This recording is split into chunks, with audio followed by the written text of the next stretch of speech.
In this world, there's one man who refuses to follow the script. We have rules here, you know that. And if you don't follow the rules, then what are we? One man stands tall in the face of adversity. But it ain't about how hard you hit. It's about how hard you can get hit and keep moving forward. A man who rises above the ashes of hot takes. What do you care what they say? Easy for you to say they don't love you. It's just noise, man. You're really good at it.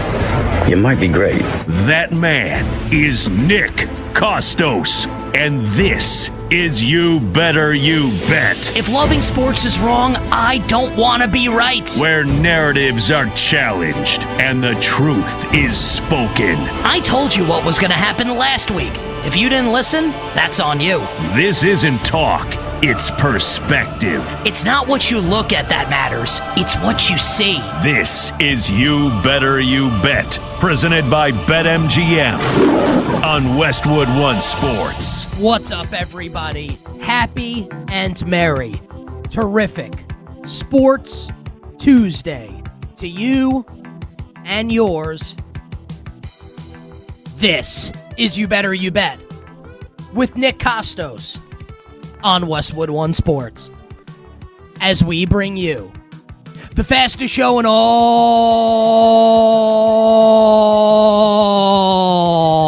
of sports.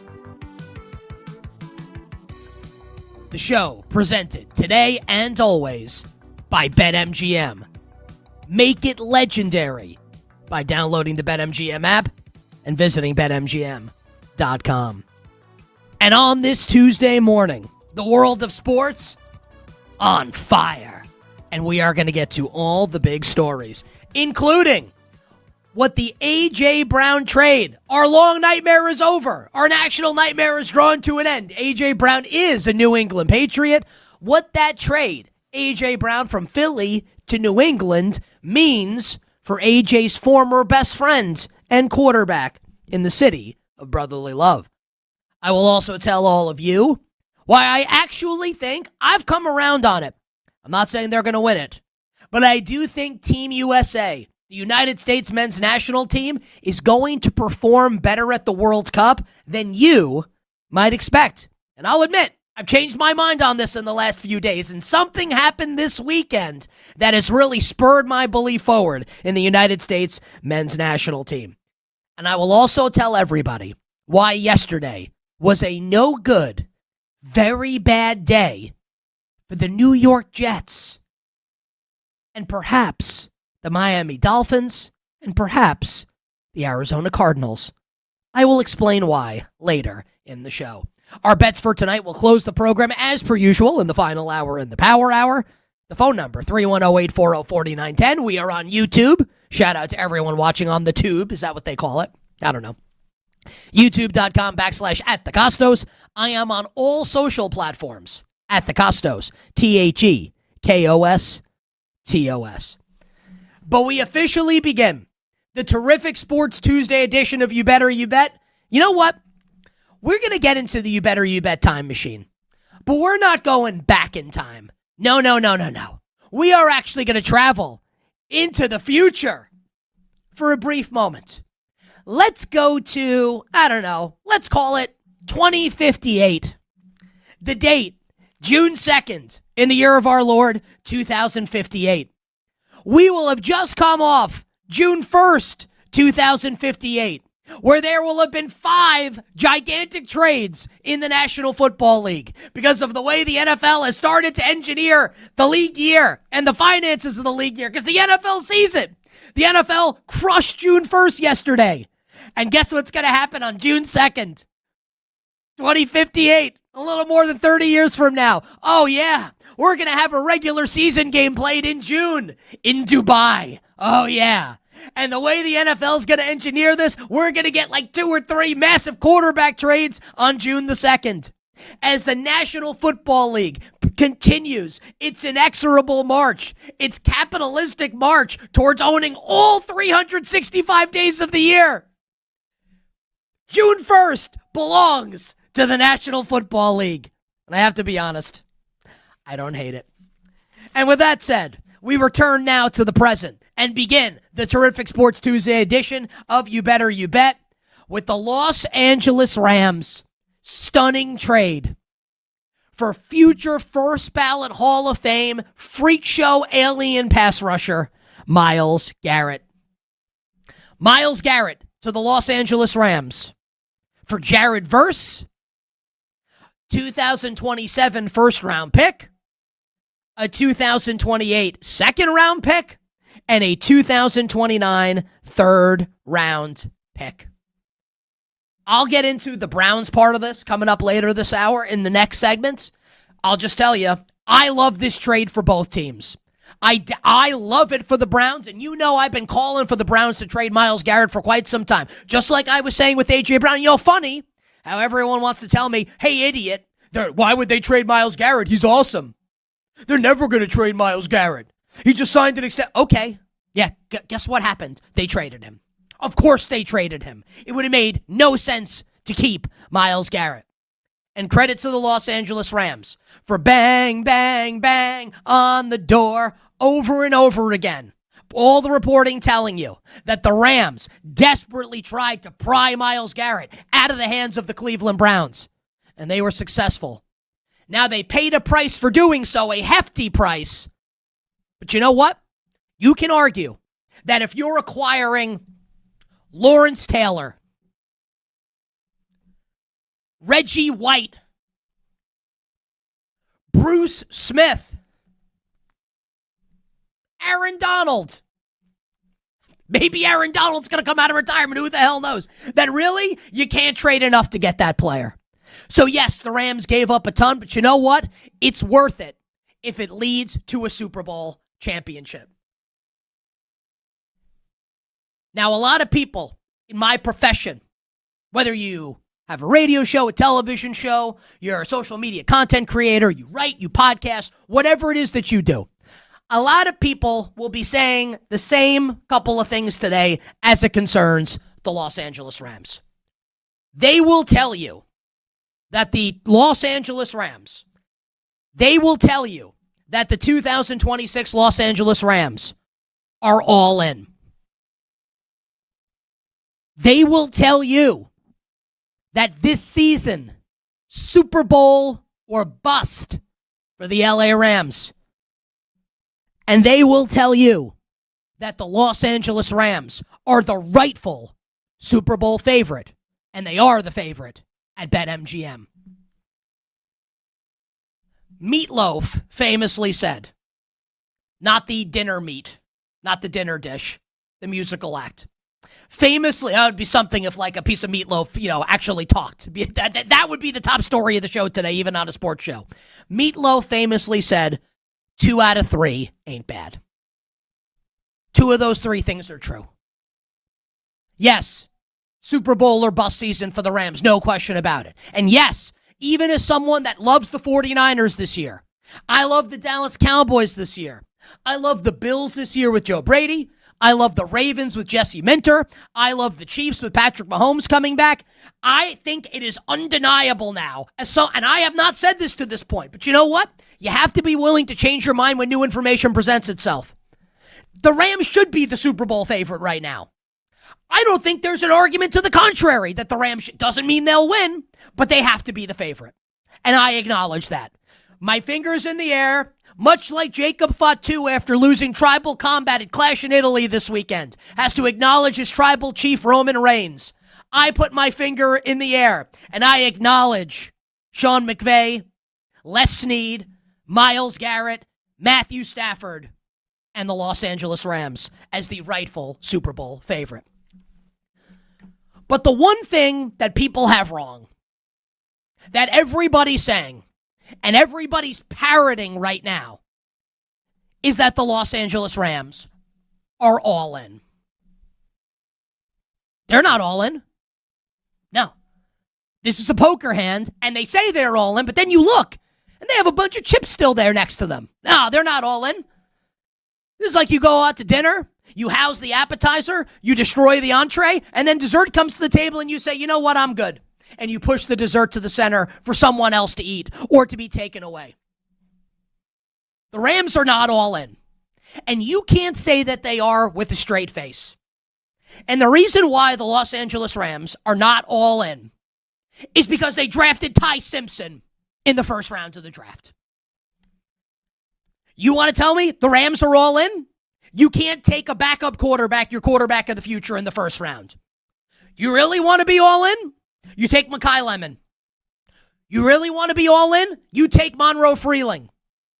You really want to be all in? You take a player there that helps you win the Super Bowl now.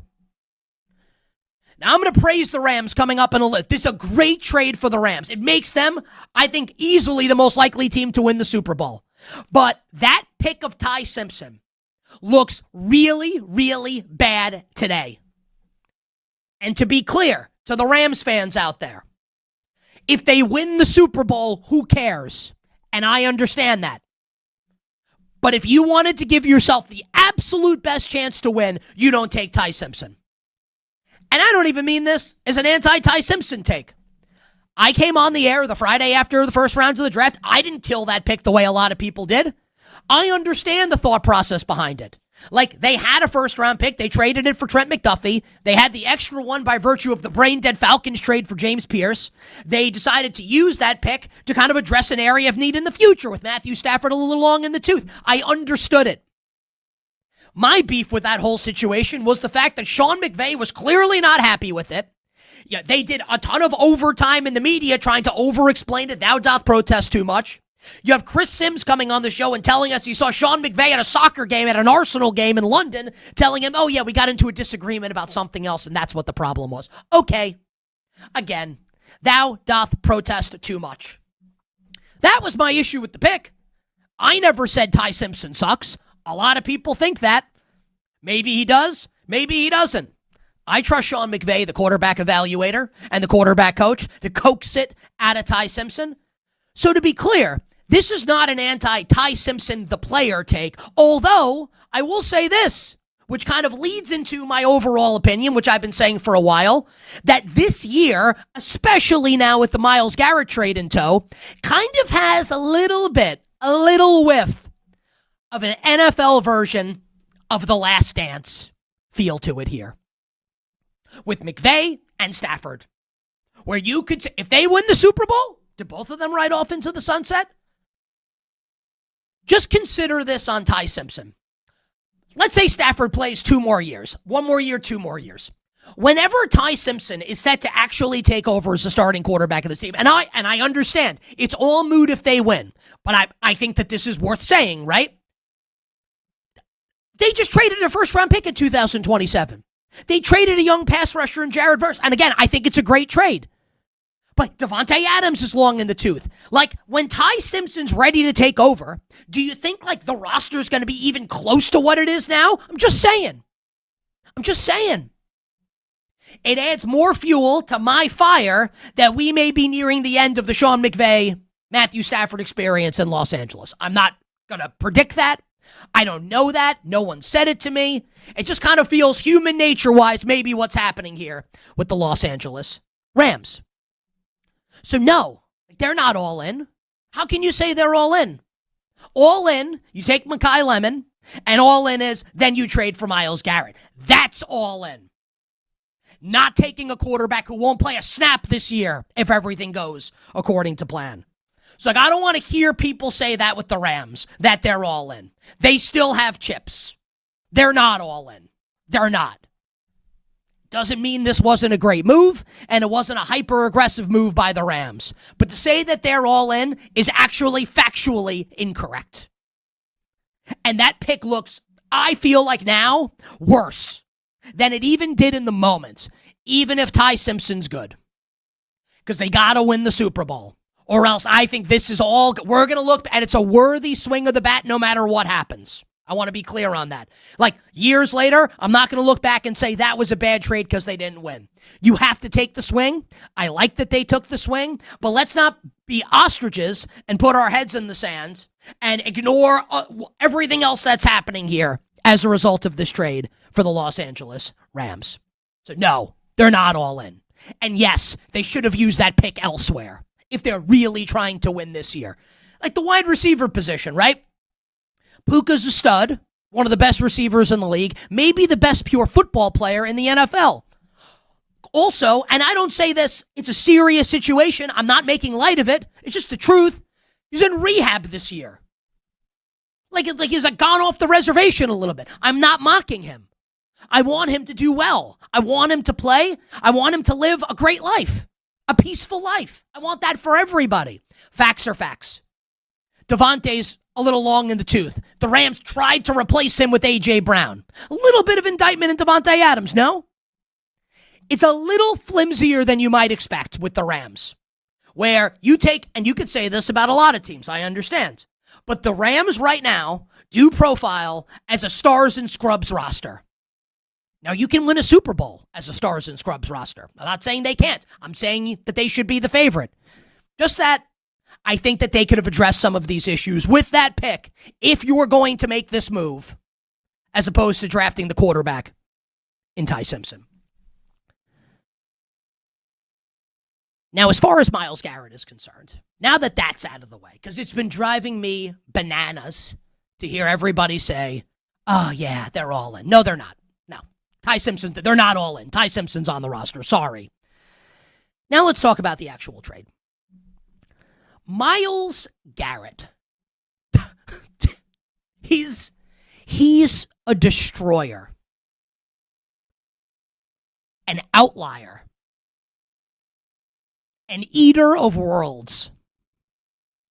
Someone who changes the calculus of everything around him when he's present on the football field.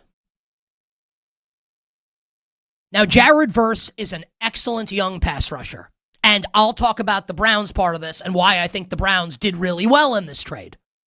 I like Jared Verse a lot. He's 24. He's got a lot of great football ahead of him. He's a really, really good young player. No question about it.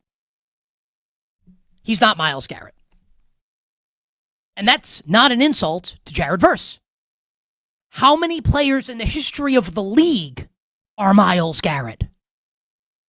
He is a true generational player. A true generational pass rusher. A no-doubt lock future first ballot Hall of Famer in Myles Garrett. He's like Aaron Donald. He's to that level. He's on the Lawrence Taylor plane. He's on the Reggie White plane. He breathes that rarefied air. He sits in that pantheon of greats. He's unbelievable. He's an excellent run defender in addition to being a son of a bitch rushing the passer. He's awesome. He's tremendous. And when you take that into account, the gravity of what he does when he's on the football field, where if you are an offensive coach in the NFC West, in the NFC, you're playing the Rams, this guy's causing you sleepless nights. You have to figure out, it's the first, like when offenses would game plan against the Lawrence Taylor Giants defense, Bill Belichick and Bill Parcells have talked about this. They would say, how do we block 56? Where's 56 on every play?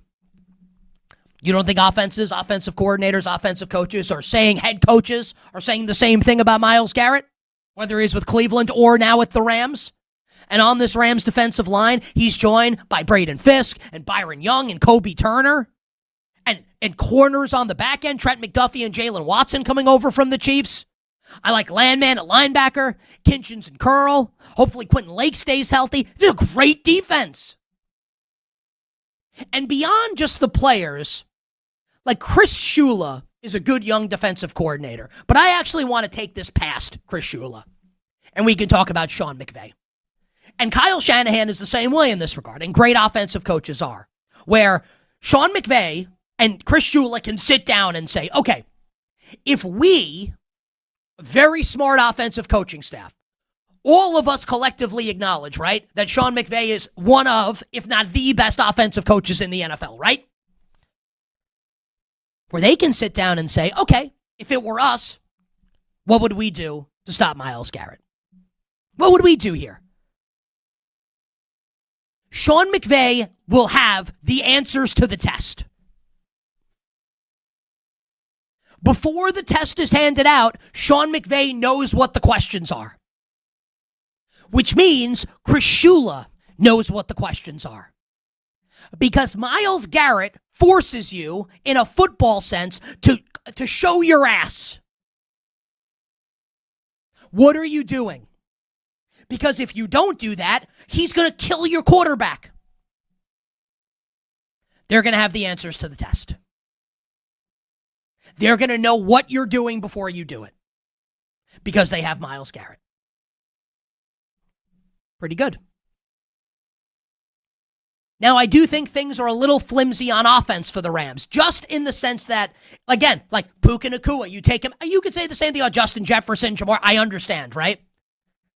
But the Rams can kind of make up for that a little bit with what Sean McVay does with tight ends, right? Like they drafted Max Clare to join Terrence Ferguson and join Tyler Higbee and join Colby Parkinson. They have multiple tight ends that they can use, and they're obviously going to do it. Kyron Williams and Blake Corum. Jarquez Hunter was a rookie last year at running back. Like, they have players that they can throw at you. On paper, it's the best team in football. And I've been consistent all offseason. I've told you the Niners are going to be my pick. And not that the Niners can't beat them. Kyle Shanahan's a wizard. And Kyle will figure out some way, or at least try to isolate Myles Garrett. We've seen him do it in the past. He's a brilliant offensive mind to try and remove Myles Garrett as much as he can from the defensive game plan. There can be no question that on paper, the Rams are better than the 49ers. There's no question that on paper, the Rams are better than the reigning, defending Super Bowl champion Seattle Seahawks, who beat them twice in the final 6 weeks or so of the season. But here's the thing. Game ain't played on paper. Last year, I think the Rams were better than the Seahawks. But they yacked away that Thursday night game in Seattle, had to go to Seattle as a result in the championship game, special teams faux pas, and the Seahawks were Super Bowl champions instead of Sean McVay and the Rams. The Rams also had their opportunity 2 years ago when they barely lost in Philly in the snow to the Eagles, because they would have wiped the floor with the Commanders, and it's hard not to think that they probably would have won the Super Bowl with the way the Chiefs performed in that game against the Philadelphia Eagles. Nothing's a lock. Nothing's a guarantee. I don't know if I'm definitely going to pick the Rams, bet the Rams to win the Super Bowl. No, they're not all in. You can't say that. But you can also say they're the rightful Super Bowl favorites. And I will close with 3 words. The mantra of this Los Angeles Rams team. And I have to admit, I love it. F dem picks. We're just getting started here on a Tuesday. You better, you bet. Nick Kostos and you on Westwood One Sports. On the other side, the Cleveland Browns got it right. How about that for a change? Don't go anywhere. Keep it locked here. Westwood One Sports.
was Big Jared Verse. He's gone. He waved to the Falcons bench on his way for the touchdown. Rams are back in it, to say the least. They sure are. That's exactly what they needed. Now, back to You Better You Bet with Nick Kostos on Westwood One Sports. This segment on You Better You Bet sponsored by Progressive Commercial Insurance, protecting your business vehicles 24/7. See if you can save at progressivecommercial.com, progressivecommercial.com. Joe Buck, Troy Aikman, ESPN, courtesy of the call. The Rams actually lost that game at the end of the season last year on Monday night to the Atlanta Falcons. Jared Verse is an absolute beast. Now, again, he's not Myles Garrett, but not many players in the history of the National Football League are. So let's talk about this trade from the Cleveland Browns' perspective. The Cleveland Browns, to me, feel like Domino's. Not the game, the pizza chain. Where if you'll recall, it wasn't that long ago that Domino's was a really, really poorly run organization that was absolutely failing. They've turned it around. I'll spare you the gory details that are all kind of interesting if you wanted to read about it. It's kind of fun to learn about this stuff, how a business turns itself around, but now are extremely competently run and are doing well. Don't look now, but the Cleveland Browns are actually a competent, well-run organization. I'll say it again. The Cleveland Browns are a competent, well-run organization. Now, you're never going to get enough when it comes down to it when you trade a player like Myles Garrett. So, you can make the case that they should have gotten more, but it's not feasible. It's not how the NFL works. What I will say is what the Browns got for Myles Garrett is, I think, significantly better than what the Cowboys got for Micah Parsons, what the Jets got for Sauce Gardner, and what the Raiders would have gotten hypothetically in the trade for Max Crosby with the Baltimore Ravens. That didn't happen. So I saw people saying, well, they only got one first-round pick. No. They got 2.5 first-round picks. Because Jared Verse is a excellent 24-year-old pass rusher who was a first-round pick. So this is a first-round pick that, you remove the uncertainty. He's good. He's really good. Jared Verse is way more valuable than a first-round pick because he's a first-round pick that's actually awesome. They got 2 first-round picks. They got a 27-1 and a generational draft. And look, maybe it's the last pick of the first round, but they need ammunition. We'll get to that in a second. Plus Verse, plus a 2028 2, and that draft's supposed to be... Did you see what Howie Roseman said yesterday? We'll get to the Eagles' A.J. Brown trade about the 28 draft. It's supposed to be a great draft also. A 28 2 and a 29 3. Now, I love it for the Rams. Don't confuse this because I'm praising the Browns. I also love it for the Cleveland Browns. I've been saying for over a year, it makes 0 sense for the Browns to have Myles Garrett on the team. Think about it this way. He literally set the sack record last year. They didn't sniff the postseason. What's the point? He's 30 years old. He's going to be, let's say they're ready to compete in 2 years. He's going to be 32. Why are you doing this? Supercharge your rebuild. Trade him. And when the Browns, we talked about this in March, when they reworked his contract, it was obvious. They can say what they want. We were never trading him, and the Rams kept beating down our door. They were basically, this is I'll use this analogy. It's like a beautiful woman wears an outfit that she knows is going to get attention. People are going to look at her. The Browns did that. What do you think? That people aren't going to look at them? Aren't going to look at Myles Garrett? When they rework his deal to make it easier financially to trade him? Of course teams are going to be interested in that. It's Myles frickin' Garrett. Come on. So this had to happen. It did. And it shows that this team has got its act together. And when you look at this Browns roster now, the young talent that the Browns have, right? In Quinshon Judkins, who's coming off an injury, right? They drafted Casey Concepcion and Denzel Boston in the top 40 at the receiver position. Harold Fannon's a stud. Spencer Fano on the offensive line and a reworked offensive line. Carson Schweisinger, the reigning defensive rookie of the year. He's awesome. Here's Jared Verse, Mason Graham, Emmanuel McNeil-Warren. There are building blocks here for this team. I've never said they're going to be good this year. But now you can see the vision for when they drop a quarterback into this, that this could actually be a team that contends in 3-4 years from now. That is decent 3-4 years from now. It's not going to happen yet, but this is the rebuild, right? And now the Browns, who only had one first-round pick in what is apparently going to be, and we'll see, a great quarterback draft, now have two. Even if it ends up being the last pick of the first round, it is still a first-round pick. It is still potential trade bait. It's an A+.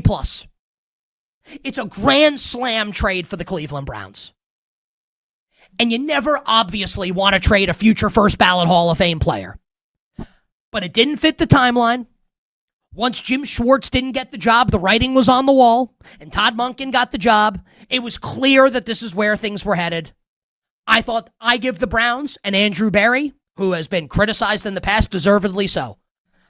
But today, on June 2nd, 2026, I don't know how the take isn't that the Browns got this right and that they're moving in the right direction. How many times since 1998 have we been able to say that? Take a break. On the other side, friend of the show, Danny Parkins, First Things First on Fox Sports 1, joins to talk about the Myles Garrett trade, the NBA Finals, and more right after this.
pressure. He's sacked. And there it is. A record that has stood nearly a quarter of a century has a new leader as 30-year-old Myles Garrett records his NFL record 23rd sack of the year. Now, back to You Better You Bet with Nick Kostos on Westwood One Sports. BetMGM players will receive a World's Game Tournament winner boost token. Say that 5 times fast. To use the token, add a World's Game Tournament winner wager to it. I got to say, it's a tongue twister. World's Game Tournament winner wager to your bet slip and activate the token. If you win the wager made with the token, you'll receive extra winnings and unrestricted bonus dollars. Download the BetMGM app today. Courtesy, the call goes to our friends at CBS Sports. Myles Garrett breaking the sack record last year. Joining us right now to talk about the Myles Garrett trade and the NBA Finals, our good friend Danny Parkins. First things first, Fox Sports 1, weekdays 5 to 6 p.m. Eastern Time. Did a great job on the whole show yesterday, breaking down all the moves in the NFL and, of course, the NBA Finals. My friend, welcome back. How are you? Happy Tuesday. Happy Tuesday. Thank you for the flexibility and allowing me to come on the show a day earlier. Greatly appreciated. What's going on? A lot. Yeah. It's all really fun. So let's dive right into it. Myles Garrett at Los Angeles Ram. Take Smith, Danny Parkins. What is the 101 mile per hour fastball that you're about to wing at us? What an all-time come up for Myles Garrett. Like, forget the Browns side of the trade. Forget the Rams side of the trade. Both of those are interesting. Browns reset their timeline and get a really nice player and probably historic compensation for a 30-plus-year-old non-quarterback. The Rams, the Super Bowl favorite, just becomes a bigger Super Bowl favorite. The team sport stuff is obvious.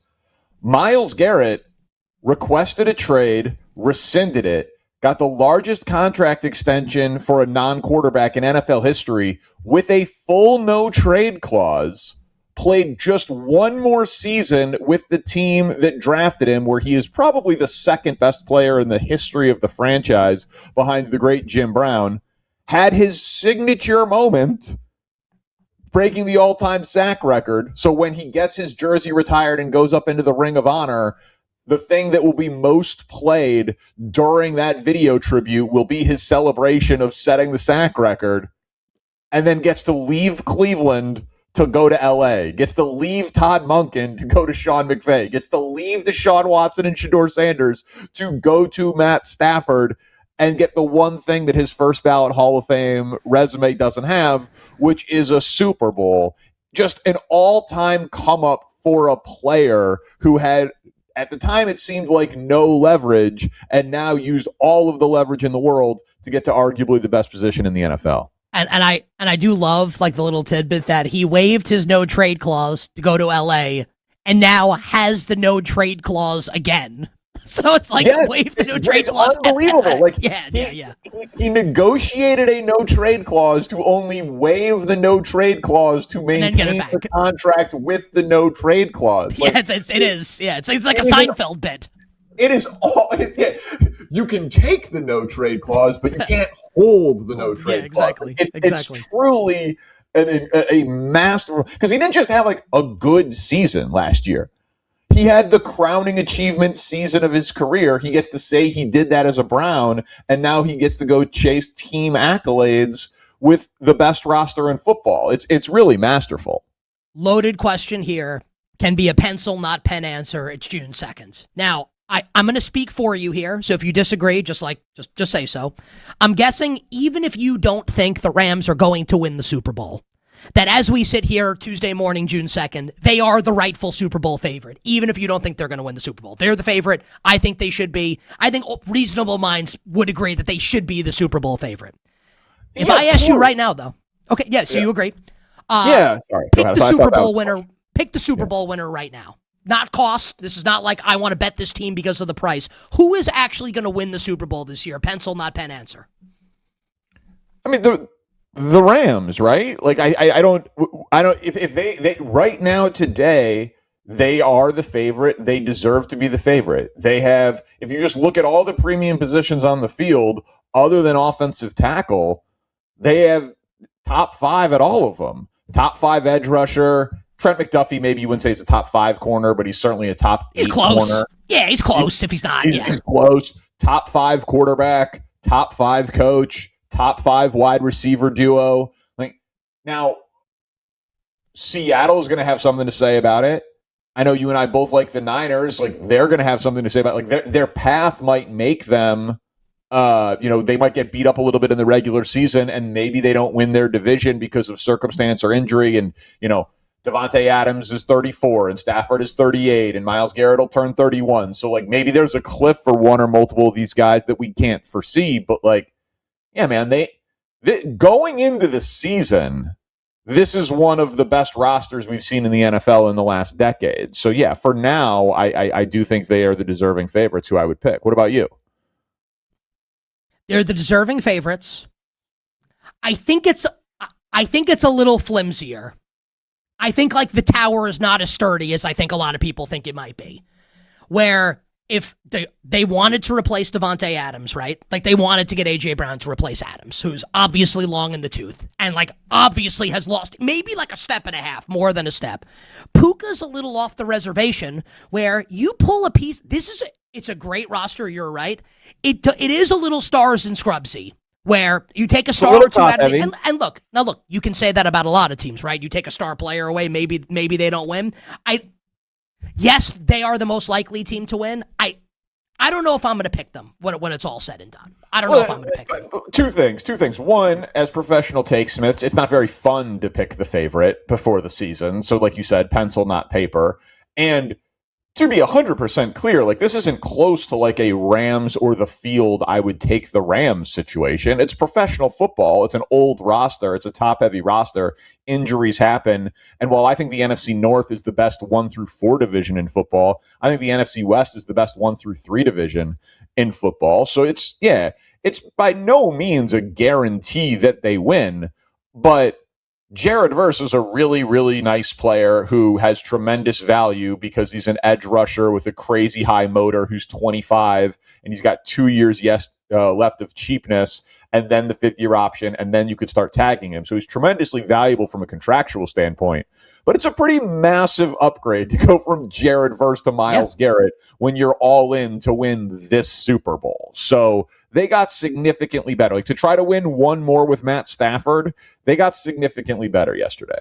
My big one that I did at the top of the show today was everyone's saying they're all in, and I don't think they can say that with a straight face.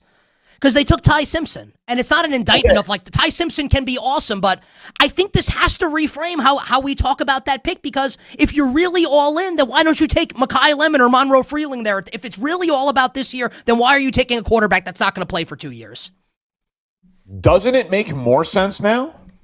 I don't think so. And also, like, so when Simpson's ready to play, the roster's not going to be good. Okay, but when you're ready to draft the next guy, your team is in theory going to be good. Like, don't you think the Rams will be good for the next couple of years? Well, here's what I would yeah, go ahead, finish. Go ahead. So if they're going to be good for the next couple of years, they will be drafting at the back of the first round. If they were prepared to trade for A.J. Brown, they would be trading a future first-round pick like the Patriots just did, which would hamper their ability to draft their replacement for a quarterback in the future. Trading the draft picks for Myles Garrett obviously hampers their ability to maneuver and trade up to draft their quarterback of the future. I have questions. I hated the Ty Simpson pick. Hated it because of what you're talking about. Be all in. But it's hard to argue that they had already executed that trade with Atlanta. They use the pick. They get Ty Simpson. They're like, we're not going to be picking this high again for a while. McVay clearly liked the player. And you trade a 25-year-old defensive end for a 30-year-old defensive end and trade future draft capital. Like, the Myles Garrett trade is an all-in move. They have their young quarterback of the future, whether we agree or not that he's good or not.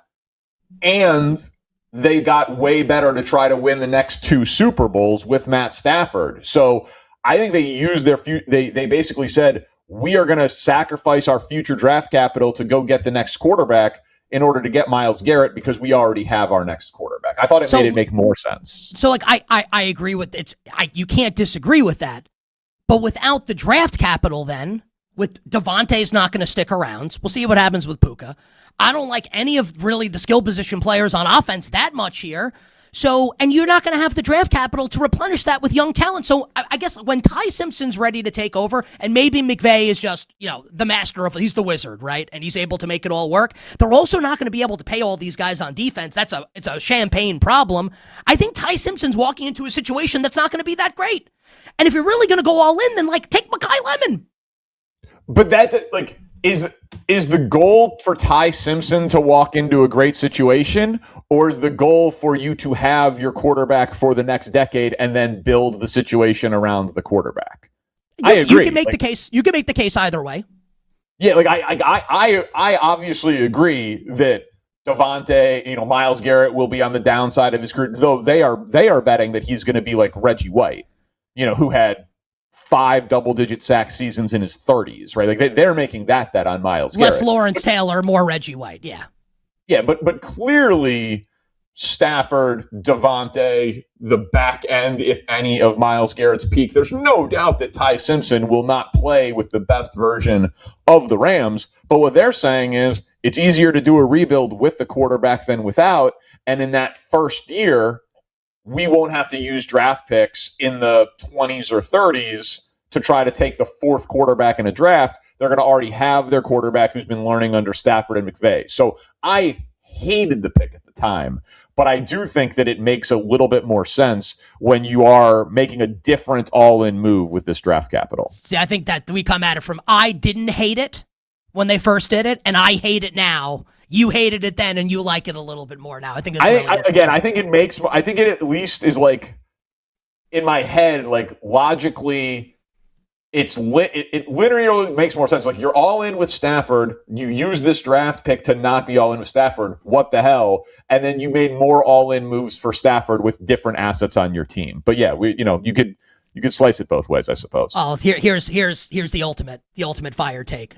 I don't think Sean McVay is going to be around to see Ty Simpson quarterback the team anyway when it's all said and done. Listen, this he's is going to have last dance vibes here, I feel like, for McVay and Stafford a little bit. He's got an 8-figure TV offer probably waiting for him whenever he wants it, if he wants to go and do it. We should all be so lucky. Yeah, exactly. We got 10 seconds. Okay, yeah, but or the Rams are a really well-run organization, and they made sure that Sean McVay signed off on Ty Simpson, and he's totally on board. Knicks win the title. Yeah, yes or no question? No. We'll talk to you next week. See you, buddy. Hour 1 done. Hour 2 for you coming up on the other side. The Whale Capper Drew Dinsick kicks it off.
Teams in the business are on You Better You Bet with Nick Kostos. Hey, this is Joe Buck, and you have done it. You have found it. You are listening to You Better You Bet. Great decision. Hi, this is Kevin Harlan of CBS, Westwood One, and TNT, and I'm listening, as you do every day, to You Better You Bet with the most handsome single man in the radio business. A man who, if I was not married for 38 years, I might consider myself the kind of guy that can electrify a listening audience and a crowd of bystanders watching him do what he does so well each and every day. Continue to listen right here on You Better You Bet. This is You Better You Bet on Westwood One Sports. Brought to you by BetMGM. The terrific Sports Tuesday edition of You Better You Bet rolls on. Nick Kostos, our crew, and you here on Westwood One Sports. First hour of the show, electric. Leading with the Myles Garrett trade to the LA Rams. I love the trade for the Rams. Just don't say they're all in. Because if you're all in, you don't take a quarterback who's not going to play this year. And if he does play, it's a disaster. Things have gone terribly awry if Ty Simpson plays this year. Just don't say they're all in. They're not all in. They're not. If you're all in, you take Mekhi Lemon. If you're all in, you take Monroe Freeling. You take someone to help you win now. Still an awesome trade. Myles Garrett still a generational first ballot Hall of Fame, breathing rarefied air, sitting in the pantheon of great pass rushers in the history of the game. It's an awesome trade, and it makes them the rightful Super Bowl favorites. They should be the favorites. I just take issue with the idea that they're all in, and I think it makes the Ty Simpson pick look a little more ridiculous in retrospect. We got into the Browns side of the equation. I love this trade for the Browns. And don't look now, but the Cleveland Browns, a well-run, competent organization. I'm Ron Burgundy. And the Browns have put themselves in position now to get a quarterback early next year in the NFL draft. And you drop a quarterback onto this roster with the way they're building this team, they could be ready to cook with gas in a couple seasons. And fun interview, as always, with our friend Danny Parkins, First Things First on Fox Sports 1. We actually had the diametrically opposed opinions on this as it concerns Simpson. He hated the pick when they made it and likes it now. I didn't hate the pick when they made it, and I dislike it now after the Myles Garrett trade. We'll get into the A.J. Brown trade to the New England Patriots in a little bit and what it means for Jalen Hurts and why yesterday was a no-good, very bad day for the New York Jets. But joining us right now on the show to talk the NBA Finals and, of course, talk the Myles Garrett trade and what it means in the futures market in the National Football League, the one, the only, one of our favorites, the very handsome and well-coiffed Whale Capper Drew Dinsick, betting analyst for our friends at NBC Sports and co-host of the Deep Dive podcast, along with friend of the show, Andy Molitor. No relation to Paul. Welcome back to the show, my friend. Happy NBA Finals. How are you? Yeah, I'm great, man. June is here. May will go down as one of the the less good sports betting months of my life. So happy to turn the calendar to the month of June and start fresh here. Excited for the finals, though. I thought we were, if it was Knicks Thunder, I was a little cold as far as that, kind of creating some drama and some fun basketball to watch in June. But Spurs Knicks to me looks pretty outstanding. And the fact that we get to either find out if the Knicks kind of, if the experiment, ultimately realizes a championship for them, particularly, for that fan base after this long of a wait would be pretty exciting to see. And then on the other side, like we get to find out if, the future is now, obviously, like Wemby being in the finals and beating the Thunder is kind of proven that the Spurs are now, your team to beat in the West for, the next generation. But, they still have to get this across the finish line, and they got to do it against a fresh, Knicks team that has a couple of weapons that they don't exactly have perfect defensive answers for. So I think the finals are going to be extremely fun. And looking forward to, all the different, kind of peeling back the onion of the different story layers that will emerge from this champion, from this matchup. Now, I love you. And I respect you far too much to point out that in the NBA champion draft, futures draft that you and I did back in February, I had the Knicks and the Spurs. I'm just saying. Sure. I'm just saying that I respect you too much. I would never say that on air. that I had that I ended up with the two teams of the final. To be fair, I absolutely lost money when the Thunder lost. So I thought the Thunder were going to win also. Okay, let's let's go. And I, just to be clear, Drew is way better at this stuff than me. I'm saying this tongue in cheek. Let's get back to the NBA Finals. Like, we'll do a lot on that a little later in the interview. Let's actually start, because we did the whole first hour on it. The Myles Garrett trade to the LA Rams. They're obviously the favorite at BetMGM and like any sports book with a pulse right now to win next year's Super Bowl. What does the Myles Garrett trade do for Drew Dinsick as far as betting the next NFL season is concerned? Well, it provides clarity. I mean, the Rams were going to go into the season as my number one power rated team, but the bands around them, particularly on the downside, were huge. And when I say, if you're not familiar with what I'm talking about here, like I'll have a model-based rating for the general strength of a team. That's not as simple as it is in terms of coming up with a price for a game or a price for a title. But just as an index, neutral rating for the Rams was going to be about a +6 for me heading into the season. And there was going to be about a 2-point gap between them and the next best team, which was probably going to be the Seahawks after I kind of finished doing all my numbers.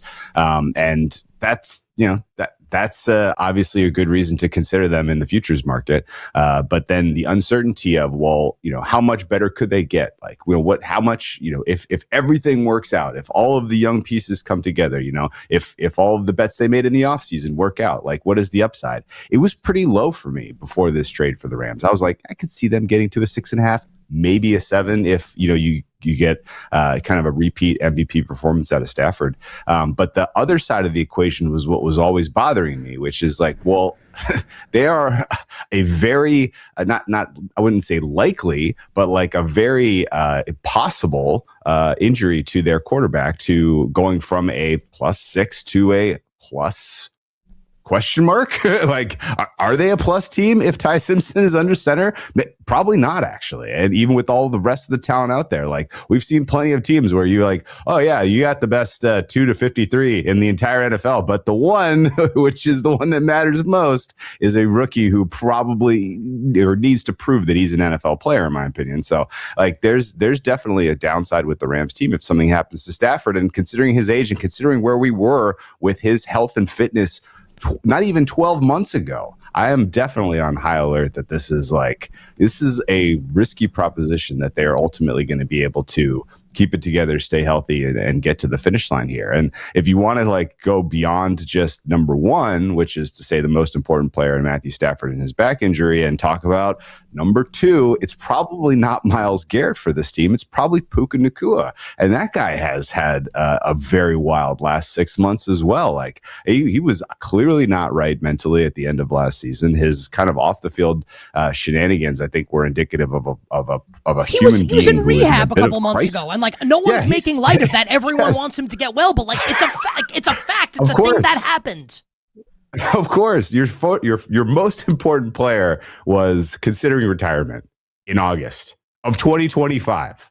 Your second most important player was in personal crisis in January of 2026. So like there is certainly like huge questions and downside about the top of this roster and, the key leaders of this team. And it's like, okay, great. Like if you thought that the defense was what was ultimately holding these guys back, and now you have the best defensive player in football kind of anchoring a really, really gnarly looking defensive line. Like, yeah, now their floor is significantly raised. But you look across the NFL and there are a lot of high floor defenses. I don't think just being the best defense is winning you a title in the NFL this year. The Seahawks defense is still an absolute monster, not just on paper, but in practice. The Eagles defense is awesome. You go to the AFC, and the Broncos defense is completely returning at full strength. They look amazing. Houston's defense, didn't even mention them. They probably actually have a better defensive line even than the Rams, which is wild. So it's like, you're not really distinguishing yourself if it's only about your quality of, personnel on defense in today's NFL, because there's just a lot of good high floor defenses. But, so with the Rams, success entirely is kind of contingent upon Matthew Stafford plays all 17 games and is fully healthy going into the playoffs. And Puka Nacua has kind of, put his life back together. Okay. Like, if you want me to make a bet in June that those two things are going to happen in January, like that's just way, way, way, way too volatile of a pot to put money into in my position, in my opinion. So, I heard your intro to this segment where you were kind of like, well, what now? Now the Ty Simpson pick looks even weirder. Like that. Now you really like are. I'm scratching my head with you really think like that was the backstop that you needed, a player who has never taken an NFL snap in his life taking over a super team to pursue a championship on a win now type of mentality. Like that makes no sense. And the fact that you didn't try to kind of add an offensive weapon, particularly considering who was available and where you were picking, is tough for me to wrap my head around. I think the world of Sean McVay. I think he's clearly one of the top 2 coaches in the NFL. If you're just, in a neutral, setting, taking a coach you want to build a team around. And I think he's on the vanguard of kind of creating, kind of specifically crafting winning offensive systems and sequencing. But he does have some questions about his ability to kind of put together an entire coaching staff and in particular a special teams room that did not. I think his special teams room cost him a championship last year. So it's, there are plenty of signal, in my opinion, that kind of point to potential downside that I think it is like very, very pragmatic to just take a deep breath, appreciate the fact that the Rams, we now know who the number 1 power rated team is. It's not really a question. And if they stay healthy, then they're clearly the team to beat in LA. I'm going to give you, I'm not. But if I got to buy a house. I'm holding on to my money here. But if I gave you $100, Rams plus 500, I think you kind of answered that question already. Bills, this is all odds courtesy of our friends at BetMGM. Bills 10-1, Ravens 11, Seattle 11, Kansas City 15, the Chargers and Niners 17, the Broncos and Lions and Packers and Patriots 18 along with the Eagles, Texans 20, Bengals 22, Bears 25, Cowboys 25, Jaguars 30, Vikings, Bucks 50, Colts 66 will draw the line there.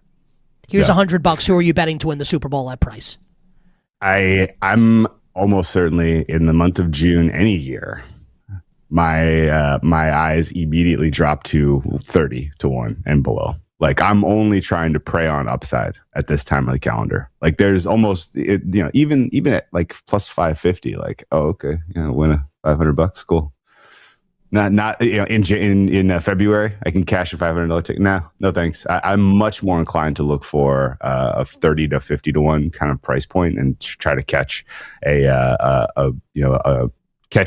rising star, a shooting star, so to speak. So among those teams that you mentioned in that sort of 30 to 50-1 range, for me, the team that stands out in the NFC at price is the Vikings. I think that there's a lot to be said about the positive upside of Kyler Murray and in a Kevin O'Connell system.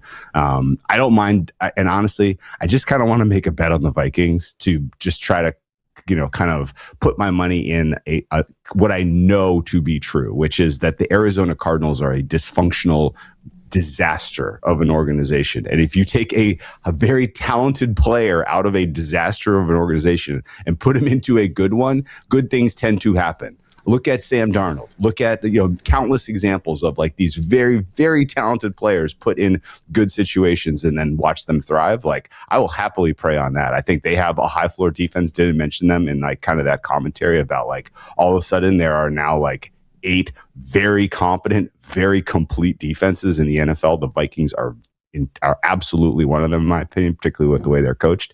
And I'm excited to see what Kyler Murray looks like in a Kevin O'Connell system with those weapons on offense. So I'm looking for a 50-1 price in June, almost in the blind every year. You're not winning a lot of those bets, obviously, but you're gonna gain equity and you're gonna be able to find ways out of this. And if you're saying like now if the deposit wasn't $100, if you're like you have to manage some money, like where are we going here? I'm probably actually more inclined to take Rams at the on the other side of the 550 here, just wait for the time where things aren't going great. Right. Like to me, it feels like there will be a moment, in the season, either because of injury, because of, personnel availability, or just because, the NFL schedule is a war. Like, it never just goes, no one goes wire to wire. Like, this just doesn't happen in the NFL. There's too many variables with injuries. So I feel like taking the no on the Rams at price and then finding your way out of that with a profit at some point in the season is probably the best way to make money. You better you bet on this Tuesday. Nick Kostos and you on Westwood One Sports. Our guest, NBC Sports betting analyst, the Whale Capper Drew Dinsick, on Twitter at Whale_Capper. I have not given my opinion yet, Drew. I'll do it after this segment on the A.J. Brown trade to the New England Patriots. Do you have a betting take for us on that trade, A.J. Brown to New England and the Eagles moving on without him? The betting take is so straightforward.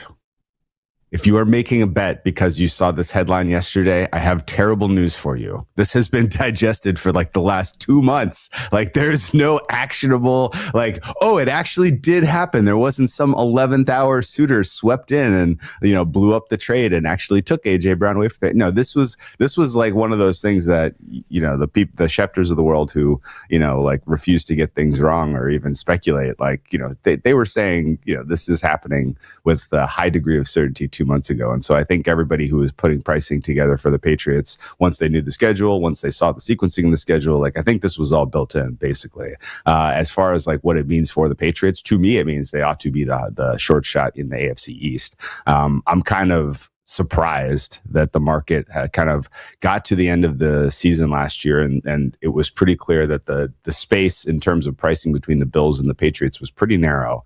And I thought the Bills offseason was pretty cool. Like, I'm cool on what they did. I don't really see that they've solved any problems defensively. I think you could argue that they're a worse team than they were last year with what they lost and kind of, pretty uninspiring additions. And I think the Patriots got better because of AJ Brown, because of, some of the additions they made in the offensive line, and because they just in general have a more talented defensive roster. So for me, the Patriots should be the short shot in the AFC East. But again, like, if you think plus 150 is now a bet to be made now that AJ Brown is a Pat, I don't think so. I think, and just like, kind of X's and O's commentary, my goodness gracious, what a fit. AJ Brown, and what he does in terms of creating separation down the field and some of the deep slant stuff he does, combined with the arm talent of Drake May, is going to be freaking awesome to watch on Sundays. Drew, how are you betting the NBA Finals with the Spurs favored obviously in Game 1 and favored for the series at BetMGM minus 210, my Knicks plus 170? How are you betting the NBA Finals, Spurs and Knicks? I'm a little surprised at 4.5 here. This feels like it's a little bit out of whack because people are playing the fatigue disadvantage here in favor of the Knicks. I think a neutral rating between Spurs Knicks in San Antonio is closer to 6.5. So you're for basically, what it's worth. Can I I give you an opinion here? And my opinion is not as educated as yours. And I say this as a Knicks fan. It doesn't mean the Knicks can't win or I won't bet them. I'm also a homer. It does feel like the number's a little short. I want to say that I agree with you. And I'm a Knicks fan saying that. It does feel like the number's a little short. Yeah, and it's not crazy, right? The Spurs just played a 7-game war of a series that everybody was basically calling the finals. The Knicks have had now, a good amount of time to rest and they have a good amount of time to game plan. The X factor, like, I guess this is not helpful for anyone listening who's trying to make a bet on this, but the Mitchell Robinson, if you have a rock solid read on his availability and his impact on this series, then you actually probably do have a little bit of an edge either way here series wise. I think I don't have a good read as to whether he will ultimately be out there and be an effective piece or just a decoy or just flat out unavailable. Like, I'm still looking for that answer because on paper, at full strength, the Knicks with Robinson and Towns on the floor, and the ability to kind of be physical with Wemby and then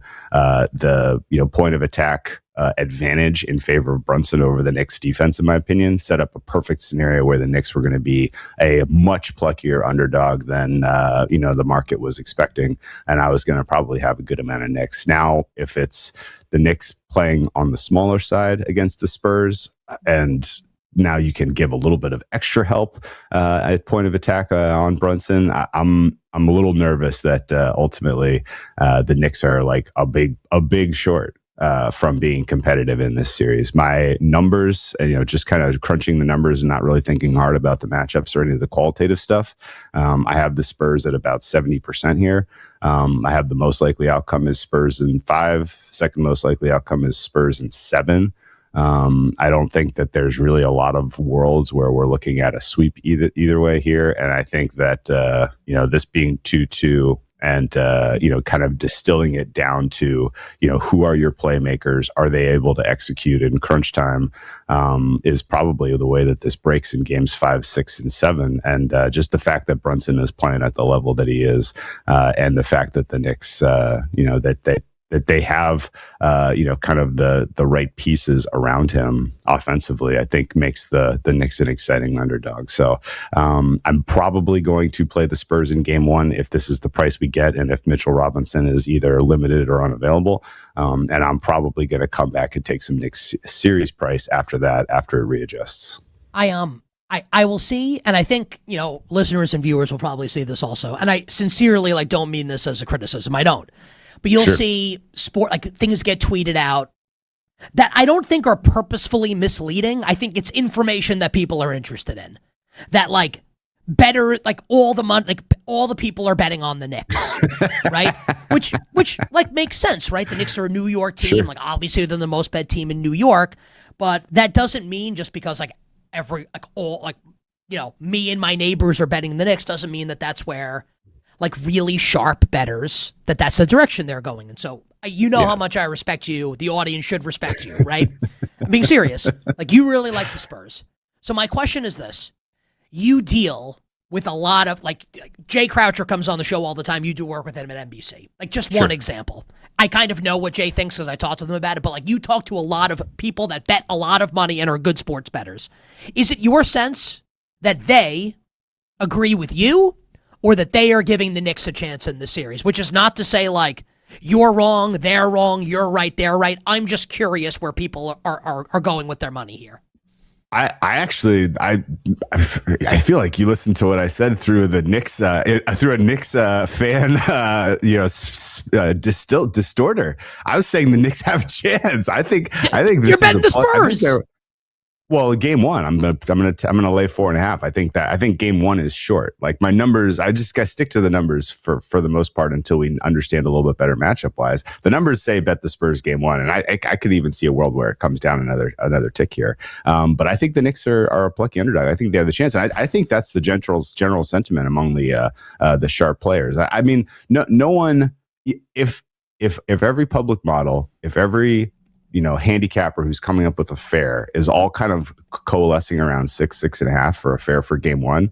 Nobody's just going to walk away and leave that money on the table. They're going to go bet the Spurs. That's going to happen, right? And then the question then is just, hey, how does this affect the long-term series price? Are people going to try to trade this series for profit as far as this will go back and forth, right? The nature of this series to me feels very competitive. It feels like it will go back and forth. And it feels like if you're going to get involved betting series, you want to be exposed to this series will go longer. And this series will have, kind of wrinkles that, kind of allow you to get in and out at price. So I think a lot of people are excited to bet this series. I think this is a much more fun and exciting series to bet than Thunder would have been.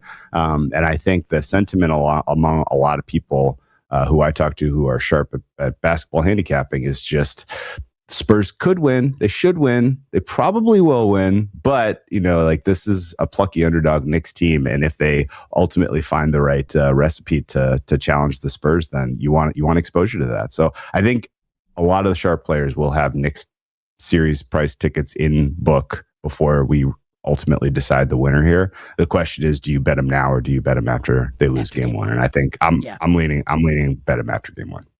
Love it. Final question. Yeah. If you're betting NBA Finals MVP, is it as easy as Wemby if you like the Spurs, and obviously it's a big price, and as easy as Jalen Brunson if you like the Knicks, or anywhere else you would go with that particular market Finals MVP? Yeah, I think we have a perfect 1-to-1 proxy for both of those two players. clearly with what we've seen from offensive usage for the Knicks throughout the balance of the playoffs in the last handful of years, it's consolidated to Brunson. The competitive series in particular, and the series where it's close at the end, Brunson is absolutely Captain Clutch for this team. He is going to draw all of the eyeballs, all of the highlights, and get all of the credit. So Brunson is a 1-to-1 proxy for the Knicks winning the title, in my opinion.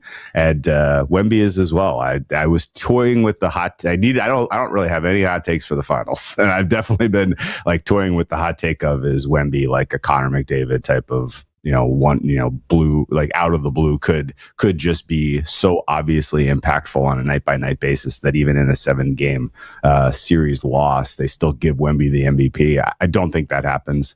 But the idea that any other Spur gets a vote if the Spurs win, I think you're in act of God kind of territory here where Wemby has gotten hurt and the Spurs win anyway. So I don't think I'm not interested in trying to handicap that. If Wemby gets hurt and the Knicks don't win, oh yeah, oof. Trying to think, I won't. No, I need the money. I won't retire. I'll consider it. I wouldn't walk away, but I'd consider it. It always makes me sad because like it's starting to get a little sunnier here in New York. Sure. And whenever it's I spend a lot of time outside. We take my daughter outside. She has a water table. I'm starting to get a decent tan. You son of a bitch, man. You're like bronze, dude. I just like, man, you have to come on the show and be more tan than me. I know you live in California. You're the best, dude. NBC Sports. If you're a sports bettor, you got to check out the Deep Dive Pod with Drew and our friend Andy Molitor. I appreciate you, my man. Go Knicks, and we'll catch up down the line. All right, best of luck to you. Best of luck to the Knicks fans. And like I said, I'm right there with you after game 1. I love it. The Whale Capper Drew Dinsick here with us on the show. I mean, he's way smarter than me. So it's like Spurs in 5, Spurs in 7, most likely outcomes. And when he says that, I'm just like, I get a little sad. It's like, man, it's not what I was really wanted him to just be like, yeah, man, Knicks in 4. Get those brooms out. But no, like just after game 1, let's come in on the Knicks. What I would really like is Knicks win game 1 and then the Knicks just keep winning. But not everything in life is sunshine, roses, and a Knicks championship. At least not since 1973. Great job by our friend, the Whale Capper Drew Dinsick. On the other side, we'll continue talking National Football League, the A.J. Brown trade from the Eagles to the Patriots, and what I believe it means for Jalen Hurts. That's coming up next on Westwood One Sports.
back in coverage this time for Minnesota. Hurts pointing, throwing, trying to find a loose man. It's A.J. Brown. He's in. Touchdown Eagles on the opening drive. Now, back to You Better You Bet with Nick Kostos on Westwood One Sports. This segment on You Better You Bet sponsored by Progressive Commercial Insurance, protecting your business vehicles 24/7. See if you can save at progressivecommercial.com, progressivecommercial.com. Fox Sports courtesy of The Call. We will not see, probably not. Yeah, you never say never in sports, but very likely we will not see Jalen Hurts throw a pass to A.J. Brown ever again. Because yesterday, as expected, like I told you would happen, and I'll stop with the Barry Horowitz patting on the back tour at some point. But you all have to acknowledge, a lot of you said, I'm wrong, you're an idiot, they'll never trade A.J. Brown. Well, I literally said it in January, day after they lost. Need to trade A.J. Brown. Yesterday, made official, A.J. Brown to the Patriot. And by the way, I get a lot of stuff wrong. Case in point, Oklahoma City Thunder to win the NBA championship and win the West. I did tell you a couple weeks ago, it ain't going to be for a 2027 pick. Not going to happen. 2028 1, I was right about that. 2028 1, 2027 5, which the Eagles probably have. I haven't even looked. I don't know, 17 of, because Howie Roseman's so smart, and all the compensatory picks, whatever. So they get one of those back. Great. But really, it's for 2028 1. And A.J. Brown is now a New England Patriot. So in somewhat serendipitous fashion, before we talk about what this means for New England, and that's an easier conversation to have, a more complicated and candidly fun conversation is the one we'll have about Jalen Hurts and the Philadelphia Eagles. But the serendipity that I'm referring to is an interview has just dropped with new Patriots receiver A.J. Brown. And guys, just do me a favor. What's this from? Is this a Maria Taylor show? I just don't know. And I don't mean that disrespectfully. I don't know the answer. It literally just came out on Twitter. Maria Taylor from, Kenny, if you could grab some more, whatever. At some point we can play it. It doesn't have to be right now. I'm producing on the air. My apologies. This is all happening in real time. So an interview has just dropped with A.J. Brown and NBC Sports host Maria Taylor. And I want to give a shout out to James Palmer of Bleacher Report, who co-hosts a show with Steve Smith, who has a long tweet at James Palmer TV if people want to check it out. So credit to him. He has a long tweet summarizing what A.J. Brown talks about in this interview. And I perused it during the break. I'll give you some of the headlines here. And he put it in bullet point form. So again, this is courtesy of James Palmer of Bleacher Report, NFL insider for them. That, he's upset about losing the Super Bowl to the Chiefs, felt they were never stopped. He's right. They did not lose that game because of the offense. I thought Jalen Hurts outplayed Mahomes in that game as well. They thought after winning the second time when they played the Chiefs, they were going to be a dynasty, but they placed expectations on themselves that became too much, and they started pressing. A.J. Brown said that some of the things he did on social media were wrong, but he didn't do it purposefully, to hurt the team. He did it to motivate teammates. As someone who, in myself, I feel like a lot of us are like this. I believe A.J. Brown 100%. I do things in my life where I can say in the moment, my intentions are good. And then, when you kind of sit in the wreckage of the aftermath, you realize that you did the wrong thing. Even if your intention was good. I believe him with what he's saying, that his intentions were good, but he acknowledges that it didn't turn out correct. After the season, he felt like his time was up in Philadelphia, obviously. No surprise there. Here's kind of the money stuff as far as a sports talk perspective goes, TV or radio. He talked about his relationship with Jalen Hurts. Now, again, this is me reading and summarizing James Palmer's summary of A.J. Brown. And James Palmer worked for NFL media. He's reputable, right? So I haven't watched or listened to it yet to confirm this, but I'm going to trust that this is accurate. I totally believe that it is. That Hurts and A.J. Brown, per A.J. Brown, not as close as they once were, but no bad blood between them. A.J. Brown loves Jalen Hurts, wants to see him accomplish everything Hurts wants to. They haven't been close for a couple years now. They kind of drifted apart. Nothing happened. People just grow apart. Nothing between their families or anything else. It's kind of what I said last week, right? And I do think it's really hokey. It might have even been bad radio. I'm being honest about this. I'm critically assessing myself. But I really liked the Dave Mason analogy to his 1977 song, We Just Disagree. It was a little hokey, but look, like in life, you drift apart from people sometimes. It doesn't mean that there are good guys or bad guys. People just disagree.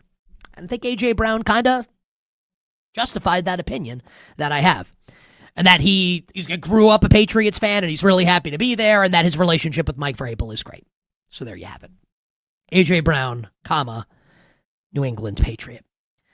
And Drew Dinsick's right here. You better bet on this Tuesday. Nick Kostos and Westwood One Sports. Drew Dinsick's right with what he said in the previous segment, where, look, if you're from a betting perspective, if you're showing up now, and forget about a betting perspective, if you feel dramatically different today about the Patriots than you did yesterday, you're kind of missing the point.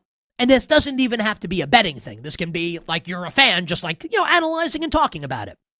Remember what I said when we talked about, and this is not to pat myself on the back, a lot of people said this, right? When we're talking about the season opener, Patriots at Seahawks, Seattle a 4.5-point favorite. Remember what I said? Like, A.J. Brown's going to be on the Patriots. So when you conceptualize that game, whether you bet or not, you can't think about, well, this is last year's Patriots against last year's Seahawks. The Patriots are going to have A.J. Brown. And now they have A.J. Brown. And they also have Romeo Doubs. And they've done a great job kind of remaking this receiving core with Brown and Doubs. Now, Doubs is not a 1, but that's why you get A.J. Brown. Drake May is going to be set up for success. Now, the question becomes for New England, is the offensive line going to hold up well enough? And we will find out the answer to this specific particular question in the months to come. New England, at the very end of the first round of the draft, took left tackle Caleb Lomu from Utah. Utah Utes. Caleb Lomu is not, and I'm not an offensive line coach. I'm going off what I read and what I listen to from smart people writing and saying. Caleb Lomu is not like Spencer Fano or Francis Maui-Noah, who the Browns and Giants took respectively. Those are guys that can move around on the offensive line, could play right tackle, like Fano can play right or left, could play center. That's not Caleb Lomu. Caleb Lomu is a left tackle. The Patriots have a left tackle already in Will Campbell, who they took in the top 5 last year, who famously struggled big time down the stretch and, of course, in the Super Bowl against Seattle. Who's playing left tackle this year for the Patriots? Is it Will Campbell? Is he kicking inside to guard? How is this going to work? It doesn't mean they can't be good. I'm just saying it's a question mark. The other question mark for the Patriots, and this is one that needs to be asked and needs to be discussed. New England last year, it is actually indisputable. You cannot argue it. Had a insanely easy schedule. And I'm not even just talking about the postseason when the red carpet got rolled out for them to go to the Super Bowl. I'm not even just talking about that. And I'm not saying this to hate. They beat the teams. I said this at the time. Was the road easy? Yes. But did they earn it? They beat the teams that they needed to get there. Fair, right? The schedule is going to be way harder this year. In fact, the New England Patriots in 2026 will become the first team in the glorious, illustrious history of the National Football League to open the season against 4 teams that made the playoffs the year before. Week 1, Wednesday night season opener at Seattle, Super Bowl rematch. Home Steelers, at Jacksonville, at Buffalo. It doesn't mean they can't go 4-0. They could win all those games. They could also win 2 of them. They could also win 1. I guess they could win 3 or 0 if we're going to play it all out. But you understand what I'm saying, right? So are the Patriots probably better with A.J. Brown? Yeah. Of course. He's awesome. He's great. Make me pick the winner of the AFC East, though? I'm sticking with the Buffalo Bills. And you know my opinion. I don't have to rehash it. Joe Brady. I think they needed to move on from McDermott. I love Jim Leonard running this defense. Different scheme than what they had with McDermott. I dig it. I like the Bills a lot this year. My internal struggle is going to be figuring out what I want to do with the Patriots, who are almost certainly the second best team in the AFC East. Is that going to be enough to get them into the playoffs? Probably, but I'm not ready to say yes yet, and I'm not trying to be a hater. Last note on the Patriots for now. You know what? Actually, should we take a... Yeah, I'm in a funky time spot here. I'll finish the points here. For the first time in a long time, doesn't it feel like Mike Vrabel is a football coach again? So this trade is consummated yesterday, and immediately people are correctly talking about the relationship between Vrabel and A.J. Brown from their time in Tennessee. That A.J. Brown loves Vrabel and that their families are close and Vrabel has stayed in touch with him. And for the first time in quite some time, when I think of Mike Vrabel, the first thing I'm thinking about is him coaching the Patriots. And not the Diana Rossini situation. Now, this can obviously go up in smoke for the Patriots and for Vrabel. Whether I want it to happen or you want it to happen, it doesn't matter. It's like the sun coming out. It's going to happen. What if Diana Rossini does a tell-all interview? I don't even know what she would say. What if more pictures? I'm not saying I want it to happen. I'm just saying, what if it does? But it hasn't for a bit. And now they have this win under their belts. Yesterday was a big win for Mike Vrabel. And I'm sure he's praying that this is able to continue on and he can coach the team in peace this season. It's going to be very interesting to watch how things go from that perspective. We'll get into the Eagle side of the equation right after this.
Now, back to You Better You Bet with Nick Kostos on Westwood One Sports.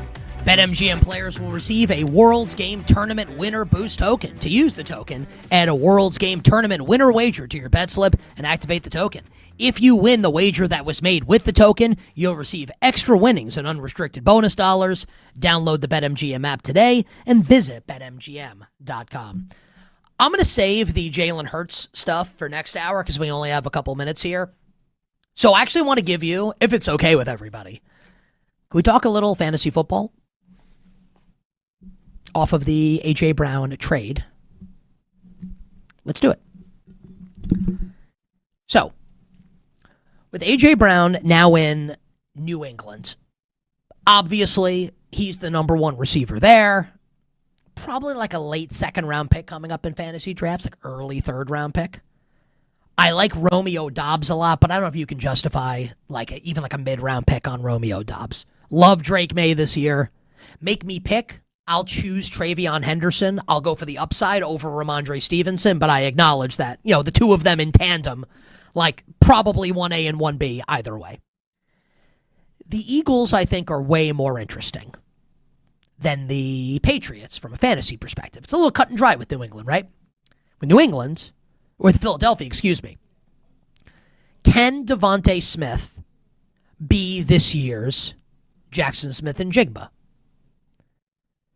Or even close to it, now that he's the number one option in the passing game in Philadelphia. It is very unlikely, just because of the dizzying heights that JSN reached last year, Offensive Player of the Year, that Devontae Smith will be as good as JSN.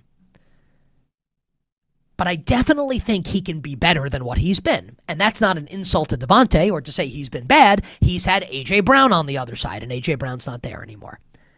I am going to be big on Devontae Smith this year in fantasy football. Wherever I can get him, I'm going to want to have him. I think he is probably a low-end 1 fantasy receiver and maybe the best number 2 fantasy receiver that you could possibly have this season. And then there's Mekhi Lemon. Do you feel a little better about Mekhi Lemon in fantasy than you did when A.J. Brown was on the roster? Even if you knew A.J. Brown was going to get dealt? I do. He's going to be the second passing option on the team. Okay, Dontavian Wicks could be a nice player. Hollywood Brown, long in the tooth. Dallas Goedert, long in the tooth. I like Eli Stowers, the rookie pass-catching tight end. Mekhi Lemon was the 20th pick in the draft.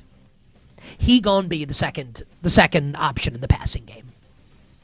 Love Mekhi Lemon, and I really love Devontae Smith this year in fantasy football. Final hour, power hour coming up next. We will preview Game 1 of the Stanley Cup Final tonight with the Hurricanes and the Golden Knights. We'll preview the series as well. We'll talk about Jalen Hurts and what this trade means for him, A.J. Brown to New England, and a little United States men's national team talk for the World Cup. Next.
Now, back to You Better You Bet with Nick Kostos and the crew. Presented by BetMGM on Westwood One Sports. Bring it up, Kenny.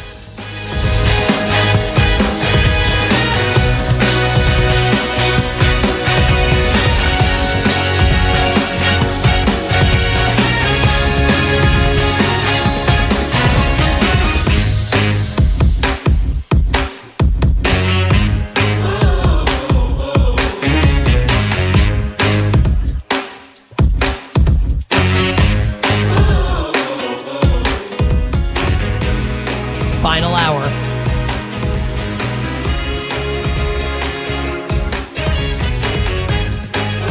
Power hour. You Better You Bet on Westwood One Sports. Nick Kostos, our amazing crew, and you. The Power Hour and every hour here on You Better You Bet, brought to you by BetMGM. Make it legendary by downloading the BetMGM app and visiting BetMGM.com. I have a confession to make. There are times when I want to do like a Mario impersonation. Final hour. It's the Power Hour, like Mario does. I think about it almost every day when the music's playing. Is today the day that I want to do the Mario impersonation? Also, a lot of you weirdos, you probably think I'm weird. And if I'm being sincere, I think you're probably right. It's Mario, right? Not Mario. And I'm from New York. Like I have married it. I'm part Italian, and I've married into the Italian family of all Italian families. It's Mario. Mario. Mario? Super Mario World. Mario 64. I guess Kenny brings up in the chat that like he does say Mario. That is true. Like I said, I literally started my point off acknowledging I was probably incorrect. But I've been saying Mario my whole life. So there it is. We have a lot still to do here in the final hour of the Power Hour of the show. I've got some bets to give out for tonight. I look forward to that, including Game 1 of the Stanley Cup Final, Vegas Golden Knights at the Carolina Hurricanes. We will talk about what the A.J. Brown trade means for Jalen Hurts moving forward in Philly, and why I'm a little more bullish than expected on the United States men's national team heading into the World Cup. But joining us right now is a very special guest. It's not that often on the show that we get to introduce a guest as a Hall of Famer, a living legend, and a friend of the show. Friend of the show, living legend, Hall of Famer. The great Jeremy Roenick joins us here to talk Stanley Cup Final on a Tuesday here on You Better You Bet. JR, welcome back to the show. Your old pal, Nick Kostos. How's it going? Happy Stanley Cup Final. Yeah, Nick, great to see you, my man. Appreciate it. And again, thank you for that intro. I never will get used to that intro or never get tired of it. So I appreciate it. And yeah, it's Stanley Cup Final time. It's the greatest time of the year in the NHL. And I hope everybody's excited to be tuned as I am, because it's going to be pretty fun to watch. Before we talk, can I ask an ignorant question? Like it comes from, I admit, it's coming from a place of ignorance. There's never an ignorant question. There's only dumb answers, so it's okay. Well, let's test that theory. I don't know the answer to this.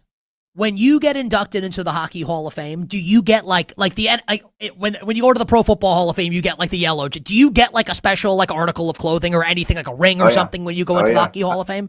I have my jacket downstairs. I have my Hall of Fame jacket that will be worn every year when I go back to celebrate the next inductees. Of course, I have my Hall of Fame ring that's sitting on my mantle right next to my bed, so I see it every morning when I wake up, and it reminds me of an amazing career. But it also reminds me that there are other things in life that I strive for. So yeah, you get quite a bit of stuff, which is a lot of fun from the Hall of Fame. But the jacket is definitely a special one. So that takes me to the question that I actually want to ask. If it were me, I'd wear that jacket in the shower. I'd never take it off. How often do you wear the jacket? Never. The only time I will wear it is when I go back to the Hall of Fame to celebrate. And I will tell you this also. My ring, I have not worn my ring since Hall of Fame weekend that I got inducted. So let me tell you the importance of these, we call them trinkets, or, these pieces of history.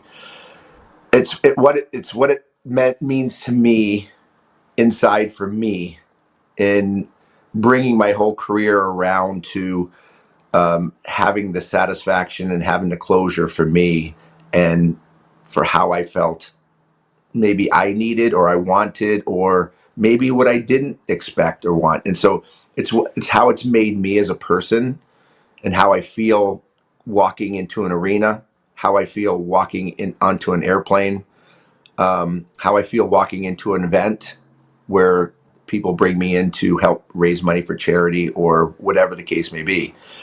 It's not that I want people to see me as the Hall of Famer and brag that I'm a Hall of Famer. What's really, really important, what's really special is how it's changed me inside as a person. That is the most important and special thing about it, because it brings so much closure and so much satisfaction and appreciation and humbleness, which I never had too much humbleness, Nick, as you probably would imagine. It was always run and gun and just throw everything out verbally.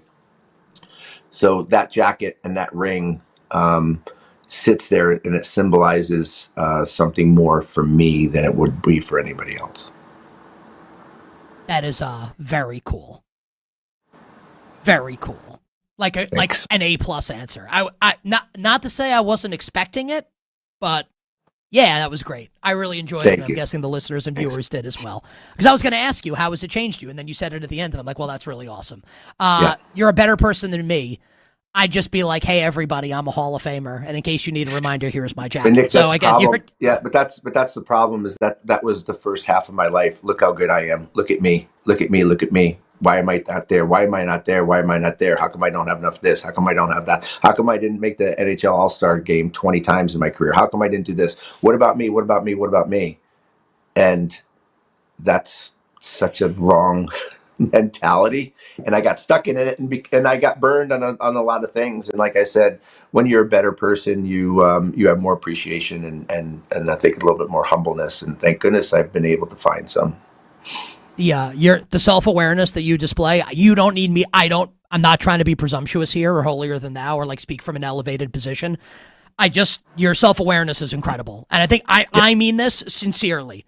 It's something that like I and like everyone listening and viewing should strive for, that level of self-awareness that you have. Well, I will tell you this. To analyze yourself and be like, what can I mean that. I mean that. Yeah. Well, I'm glad you think that, because I'm telling you that you get more out of life, and you are able to affect more people out of life by having that awareness, rather than have people look up to you and be like, oh, look at him. I wish I was him. Oh, he's so lucky. No. What's gracious in life and great is how can you make other people's lives better by bringing the attitude. And that's, luckily, like I said, last couple of years I've had a journey that's been amazing, and I brought some Jesus into my life, which I never had. And so again, thank you for saying that. I appreciate it, and there's a lot more work to be done. I'd like to ask you more about this, but I feel like we should probably talk. This could be a whole nother show. This could be a whole nother show. Yeah. Well, can I ask you this? And I mean, and if you're not comfortable answering the question, you don't have anything. to. I'm comfortable with everything.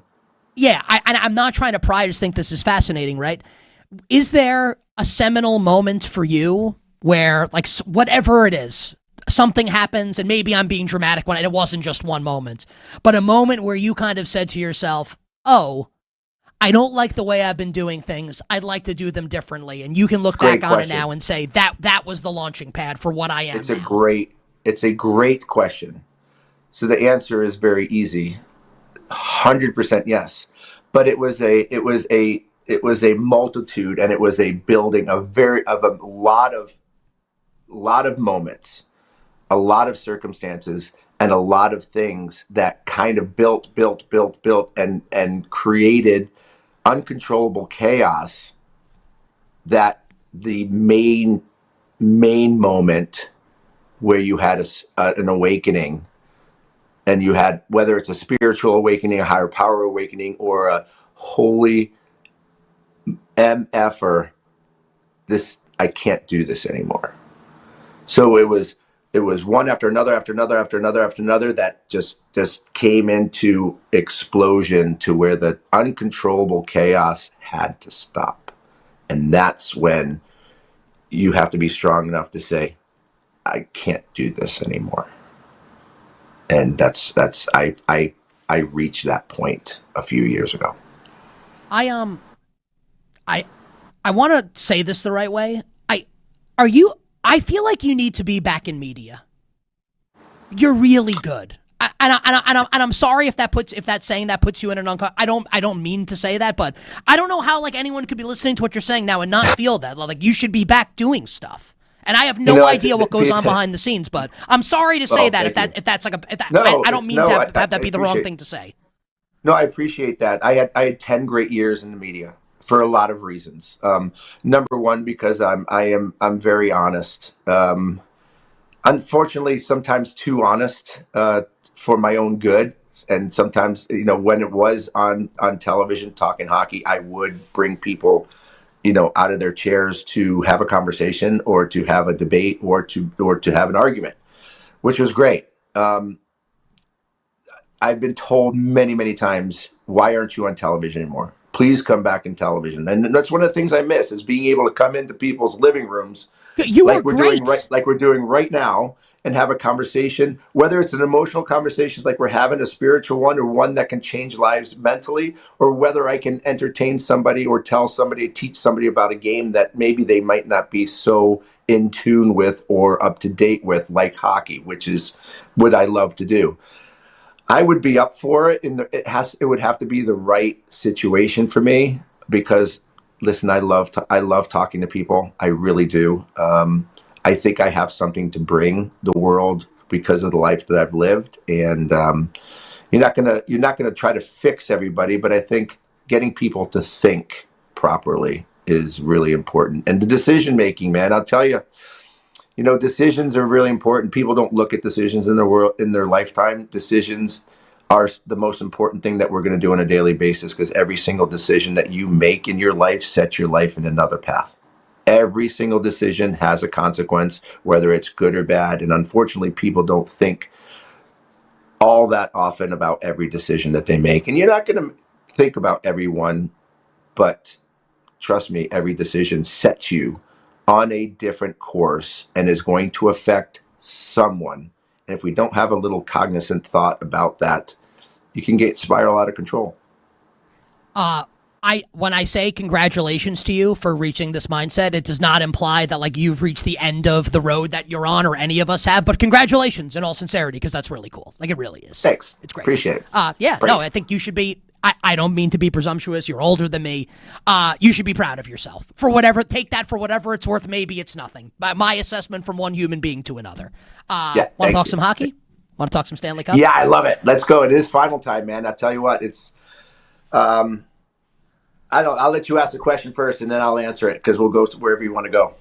How do you feel about the cup? Like, when you conceptualize Carolina on this incredible run that they're on, first team in the history of the league to enter the Stanley Cup Final, 12-1, versus a Vegas team that won 39. There are like 6 teams that didn't make the playoffs that won more games in regulation than Vegas. They fire Bruce Cassidy, a Stanley Cup winning coach. Here's John Tortorella, who won 22 years ago. The storylines are bountiful, right? 19-4-1 since then. Sweep the President's Trophy winning Avalanche. And this is our matchup in the Stanley Cup Final. What does Jeremy Roenick think about it? Hurricanes versus Knights for Lord Stanley's Cup. Well, first of all, the Carolina Hurricanes, I predicted were going to get there. I predicted that a long time ago for a number of different reasons. Number one, because of their coach. Rod Brind'Amour is without question is one of the best coaches that the league has seen for the last 15 years. And probably the most unacclaimed, uncelebrated coach that we've seen. This team, Carolina, is built to play like Rod Brindamore. They are strong. They are disciplined. They have a one set mindset of 4 lines that play the exact same way. They are smothering. They are defensive. They're offensive. I don't think I've seen a team in a long time that are on such the same wavelength as the Carolina Hurricanes, which is why they are 12-1 going into these playoffs. But they are about ready to meet a different challenge in the playoffs because they haven't seen a team like Vegas yet. They just beat a team in Montreal that was smaller, that was fast. They weren't as physical. Tampa was, Ottawa was, they tried to play physical, but they weren't as talented as Vegas. Vegas has found a niche. They're big, they are strong, they are fast, they are mean, they can play both ends of the ice, and I don't think anybody's looked at them to get past Colorado the way that they did, especially the sweep. I picked Colorado and Carolina in the final. I'm shocked that Vegas has done what they're doing, but if you watch the way they are doing it, in order to win a Stanley Cup, you have to be on an absolute, just on a high. There's no team that's on a high like Vegas right now, and that's Carolina's going to see a different animal, and I just don't know whether Carolina can handle the size and the physicality along with the offensive push that Vegas has. Goaltending, I would give to Carolina. Defense, I would give to Carolina. But again, is this a good matchup for the National Hockey League? Does the National Hockey League want to see Carolina and Vegas in a final? If you're going to look at attraction numbers and excited numbers, if you're a hockey fan, this is a great matchup. It's an amazing matchup and one that I am really looking forward to watching. You bet on this Tuesday, Westwood One Sports. Nick Kostos joined by Hockey Hall of Famer. He should wear the jacket more, just my opinion. The great Jeremy Roenick here with us on You Bet. All right, so I loved that breakdown, right? Carolina enters as the favorite. Vegas has all the momentum. Who's going to win Lord Stanley's Cup, JR, and why? I love both of these teams for two amazing. I have good friends on both sides. Freddie Anderson's like my son. Jack Eichel and Mark Stone are two of my favorite NHLers in the National Hockey League and friends, very good friends. So I'm just so torn. But if I'm gonna go with my head and not my heart, I think Vegas again, is just on a high. I think beating Colorado, I think they're, if they just keep their heads where they are, I think their size, their strength, and their offensive capabilities, I don't think Carolina can keep up with it. I could be wrong, but I think Vegas is going to take this in 6. I think they're going to find a way to win at home. But I think it's going to be a great series. As someone who's lived a hockey life, literally in the Hall of Fame, if Vegas wins the Stanley Cup, like the perspective that I think you'll be able to give to answer this question, because I've been thinking about this, right? So I've been watching hockey my whole life, right? So when Vegas is about to beat Colorado, I'm thinking about it, right? I'm going to do a show. I'm like, what is the thing that I can say about this? I'm like, oh, well, I know Tortorella won in 2004 with the Lightning prior to the lockout. This would 22 years potentially in between championships. It would be the longest in any of the major sports that a coach has gone in between titles. Scotty Bowman would be second, won in 79 with the Canadiens, and then in 92, the second Lemieux Yager Penguins championship team. 22 years. And would become one of only 4 coaches in the history of hockey, JR, to win a Stanley Cup with 2 different teams. I feel like no one's talking about this John Tortorella storyline here. Am I overplaying this here? Like, this is like, it's history making potentially, no? No, you're not overselling it at all. And by the way, again, you're talking about 2 coaches that probably should go down as 2 of the best coaches in the history of the game. John Tortorella, unfortunately, gets more attention because of his antics and his animated coaching style and his old school coaching style, that he doesn't get the recognition that he does for winning hockey games. winning a Stanley Cup in Tampa, for having the ability to be away from the game for as long as he has been, and the game is changing, and him coming into a situation in Vegas, which, by the way, you got to give Vegas a lot of credit and guts for making the decision when they did to make a coaching change. That is so gutsy and dangerous. But I will fill you in. There was a player on the Golden Knights that texted me when the season was over, and because we are good friends, and he texted me and he said, "John Tortorella saved our season." Now, what he did, I don't know. Was it the mentality he brought in? Was it the energy that he brought in? Was it the respect that he brought to the players? Was it his talent of depicting and putting in a system? I don't really know what it was, but the team changed, and they became almost unbeatable and durable. So yeah, I think the answer to your question, yeah, I think it should be more publicized. John Tortorella should be more acclaimed as one of the best coaches of all time, and if he does win this Stanley Cup, he will go down as one of those.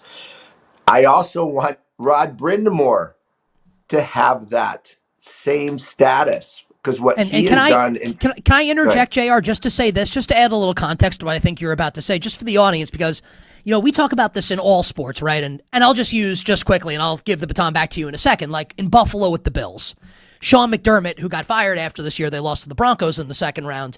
They kept getting into the dance, and they kept banging their heads against the wall, and they kept getting eliminated. And I think there's a corollary to draw here with Carolina, because no one thinks Rod Brind'Amour is a bad coach. They're literally in the playoffs every single year. They're in the semifinals. They're in the Eastern Conference Finals every year. It just feels like he hasn't been able to get over the hump. He has, to a degree, getting here. And I could just tell you my opinion, JR. If they win the cup, you can say now beyond a shadow of a doubt, this is one of the best coaches that we've seen in a really long time in the NHL. 100%. And might be one of the most respected coaches in the National Hockey League for the longest time. I mean, when we're talking about a great player too, right? I think people forget how great he was as a player. Well, I think it all correlates together, right? So 1988, I was drafted 8th overall in the first round in 1988. Rod Brind'Amour was drafted right after me, number 9. We were right next to each other. We went to the NHL combine, the pre-scout combine in New Jersey together before the draft, so all these teams can look at us. Rod Brind'Amour was my roommate. Now, I had a body that looked like it was going into elementary school PE class. He had a body that looked like he was going into the National Hockey League. He was shredded. Okay, this is a man that has built his life around perfection, strength, competitiveness, determination, discipline, beyond. And this is exactly how the team plays. Exactly how Rod Brind'Amour played the game. Defensively, Rod Brind'Amour was one of the best in the game. He could score offensively. He could play on the power play. There was nothing that Rod Brind'Amour couldn't do, and there's nothing that this Carolina team can't seem to be able to get done. So it's such a correlation from player to coach. My issue is, number one, the market that they're in. Okay, they're not going to get the same attention in a Carolina market as they would in Vegas or New York or Toronto or wherever the case may be. You have to win championships to get that attention, like John Cooper did in Tampa. John Cooper is one of the best coaches of all time because he's won Stanley Cups. He's been there so long, but he wouldn't be if it was just in Tampa. And this is the problem that I think, or the issue for Paul Maurice too, right? Is that fair to say, with Paul Maurice also the last couple of years in Florida after his career? 100%. Another good example. My issue is, does Carolina have the attention and the people behind them that they need to push them? But do they actually have a superstar on their team? Because I wouldn't think Hall is a superstar anymore. By the way, who's had an amazing playoffs, who's played awesome, who's rejuvenated his career, especially the last 6 months. Is Aho a superstar?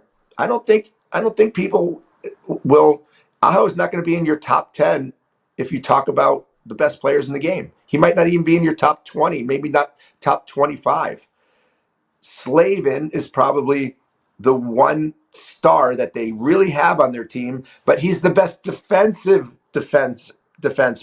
in the game. There's no accolades for the best defenseman in the game, but he is arguably the best defenseman in the world. So it's the attention that is always going to keep you away from having those accolades. And I want that for Brendan Moore. Listen, do I think Vegas is going to win?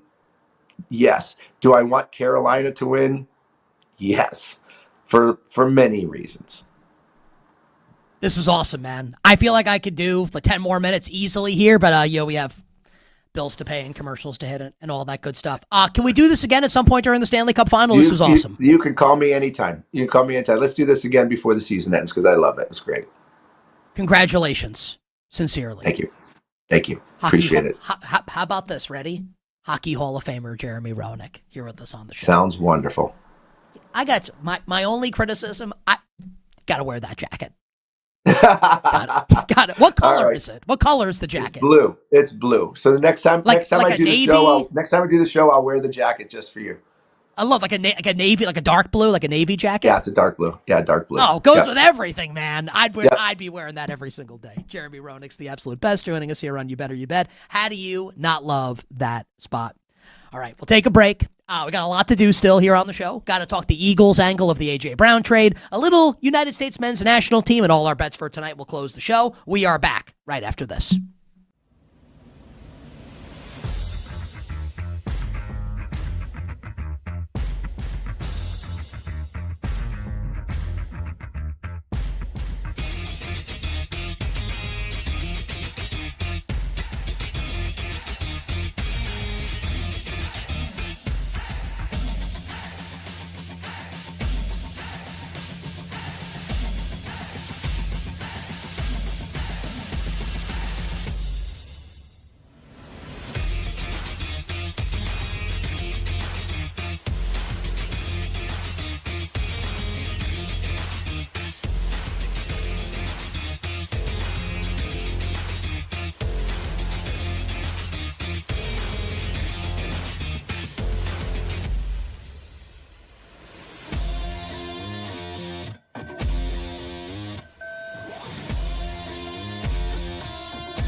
Now, back to You Better You Bet with Nick Kostos on Westwood One Sports.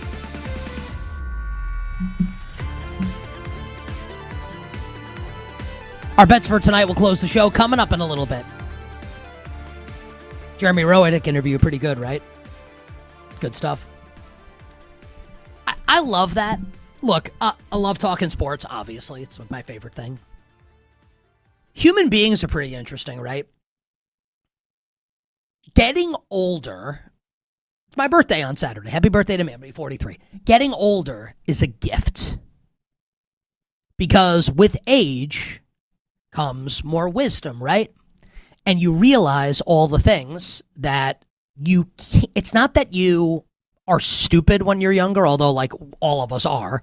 It's no one's fault. Just you don't have the requisite experience to be able to accurately assess things. So as you get older and you get a little more self-aware and you're able to diagnose things in your life, problems.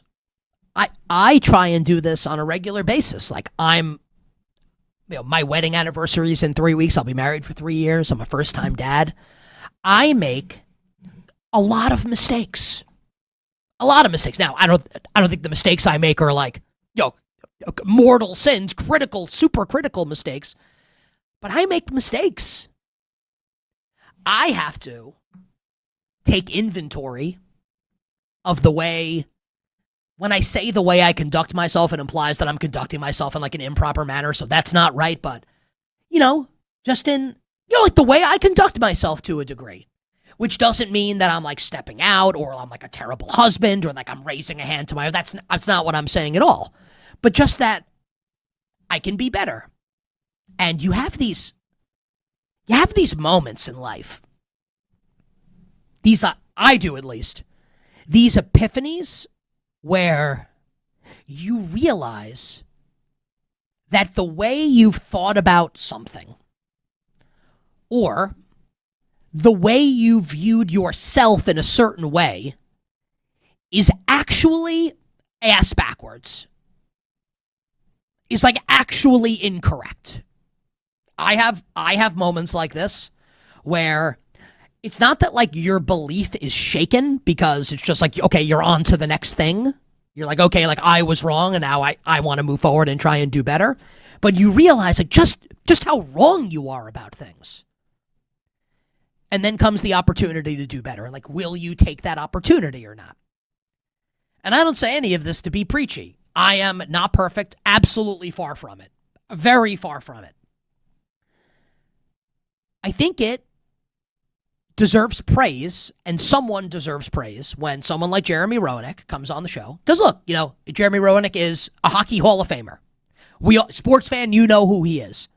But like at the end of the day, when his head hits the pillow, he's a dude. He's a human being. He's just like us, except he's a great hockey player, right? And he's able to say, and I'm using his words, I don't know his personal struggles, and I'm not trying to expound. I don't know anything about it.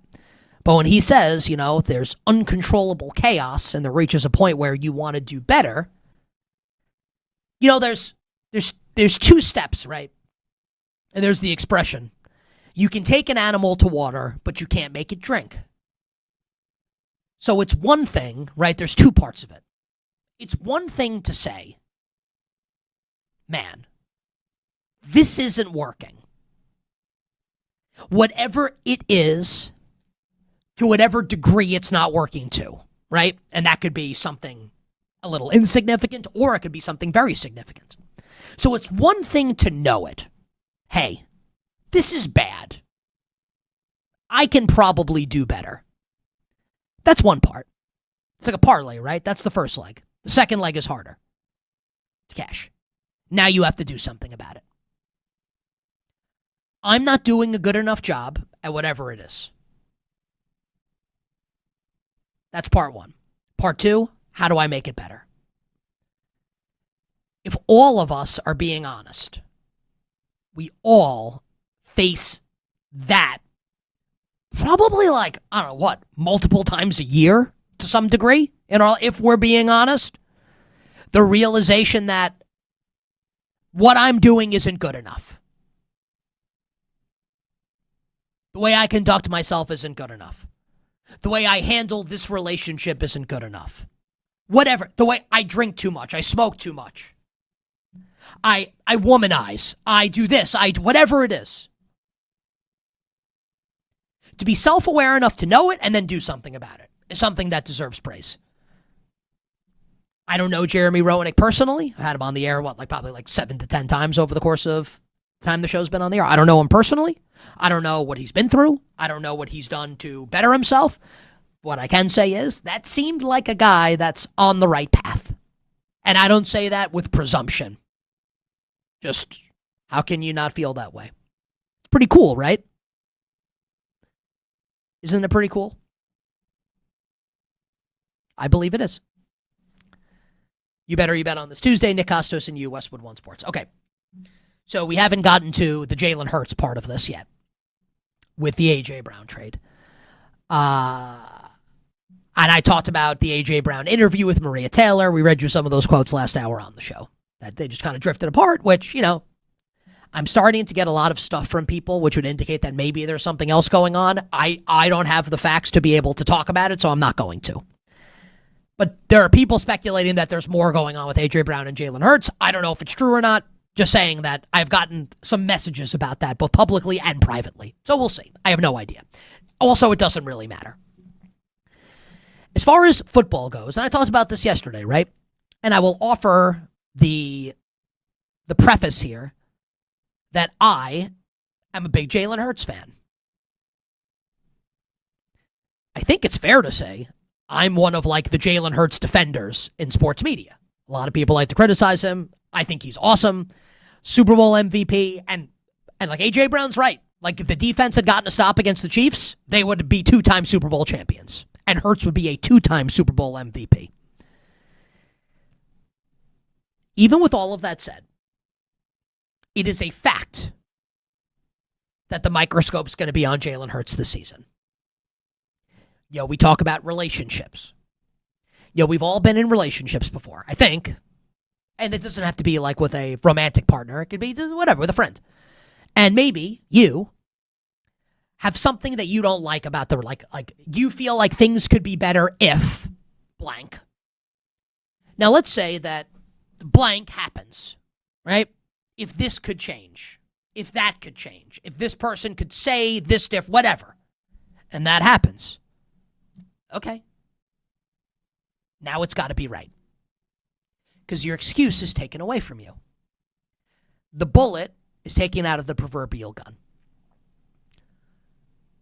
I was on record saying that the Eagles needed to trade A.J. Brown because you're not going to fire the MVP quarterback. You trade the wide receiver. It's a no-brainer, and it's what happened. And it was obvious that that's what should happen. But now, with A.J. Brown in New England, there are no excuses for Jalen Hurts. The Eagles, who we all agree are this brilliant organization, and that's not a tongue-in-cheek, backhanded, they are a brilliant organization. Howie Roseman's a brilliant general manager, right? We all agree on that. He knew they were trading A.J. Brown, and it's now that you look back on it, it's obvious. And we said it, but it was obvious, right? Look at all the moves they made. Some big, some small. Here's Elijah Moore. Here's Hollywood Brown. Here's a trade and an extension for Dontavian Wicks. Here's a trade up for Mekhi Lemon in round 1. Here is inline tight end, wide receiver, and tight end body Eli Stowers in round 2. The Eagles knew they were trading A.J. Brown. They've created this offensive infrastructure around Jalen Hurts, knowing that A.J. Brown was going to be gone. They were prepared for this inevitability, right? New offensive coordinator in Sean Mannion. They're talking about, the Eagles are, Jalen Hurts is, that this is going to be a welcome change. More under center. More of the McVay-Shanahan stuff, as opposed to whatever the hell Kevin Patullo was calling last year and Brian Johnson was calling a couple years before that in between Kellen Moore, who will join us on the show this week. New Orleans Saints head coach, Kellen Moore. Pretty cool. There are no excuses for Jalen Hurts. If he plays poorly this year. And again, I want to be clear. I don't think that's going to happen. I think he's going to be really good. I think he's really good. But I have to do my job as the host of this show, talking about sports and exploring the outcomes. What if he has a substandard year? What if it goes the way last year did? The excuse is gone. We're going to make more excuses? We're going to blame Sean Mannion? We're going to blame Nick Sirianni? I think at some point it's going to fall on the quarterback. And I'm a Jalen Hurts fan, right? This is the last year that Jalen Hurts has his money fully guaranteed. Last year. In 2 years, he'll have no money guaranteed. None. I don't think it's hyperbole to say that this is a make or break year for Jalen Hurts as a starting quarterback for the Philadelphia Eagles. I think it will be a make. I'm not predicting it's going to go poorly. But we have to acknowledge the possibility.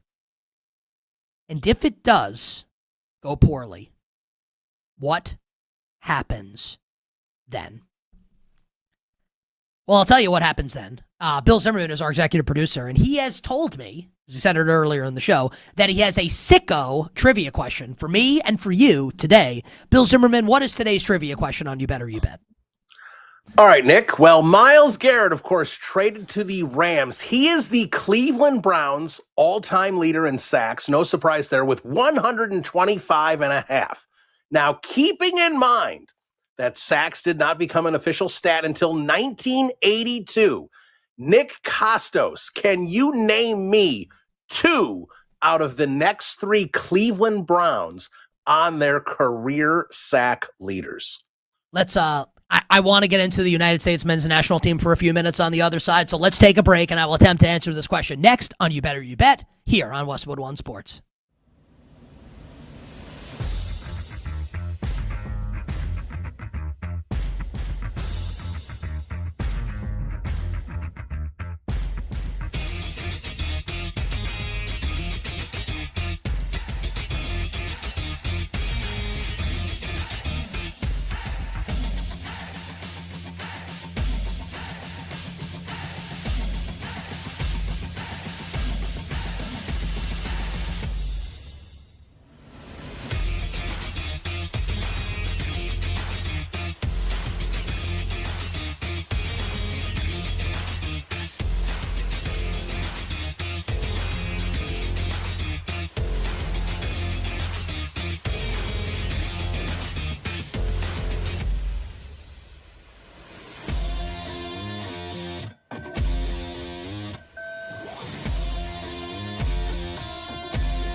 Now, back to You Better You Bet with Nick Kostos on Westwood One Sports. BetMGM players will receive a World's Game Tournament Winner Boost token. To use the token, add a World's Game Tournament Winner wager to your bet slip and activate the token.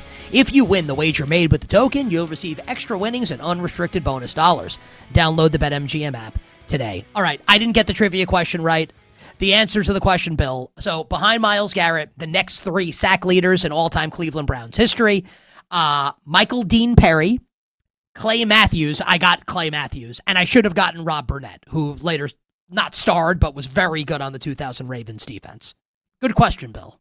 Yes, ironically, all of them played for Bill Belichick in Cleveland. But yeah, Clay Matthews, second all-time with 62 sacks. Myles Garrett has doubled him up. So there you go. Clay, the original Clay, and he was really good in Tecmo Bowl. Yes, he was. He was, right? Yeah, he was great. He was very good for the Cleveland Browns in Tecmo Bowl back in the day. Not LT. We are old. No, LT was. You know who was really unstoppable in Tecmo Bowl? I'll do the United States tomorrow. Like Christian Pulisic scored this weekend. I'll do that in long form tomorrow. You know who ruled in Tecmo Bowl? I have a crazy answer here. No one will expect the answer here that I'm about to give. Everyone thinks Bo Jackson, right? Who was great. Ray Childress. Defensive tackle for the Houston Oilers defensive tackle. Were you aware of the glitch that you could exploit in Tecmo Bowl and Tecmo Super Bowl? You have to be of a certain age to appreciate this, where you could control the defensive tackle. Now, it didn't work if the quarterback was in shotgun, but if the quarterback's under center, the quarterback would take the snap, you would zig in one direction, either up or down, and then dive, and you would sack the quarterback like 65% of the time. This is your opportunity to speak, Bill. Oh, I thought you were doing this and then you were going to dive into the bets. I did not utilize that one. I did the, obviously the Raiders were the only team with 3 running plays. Everyone else had 2 run and 2 pass plays because they had so much with Bo Jackson. But I usually was the Bears. I thought you were going to go with the Bears tight end at the time, James Thornton.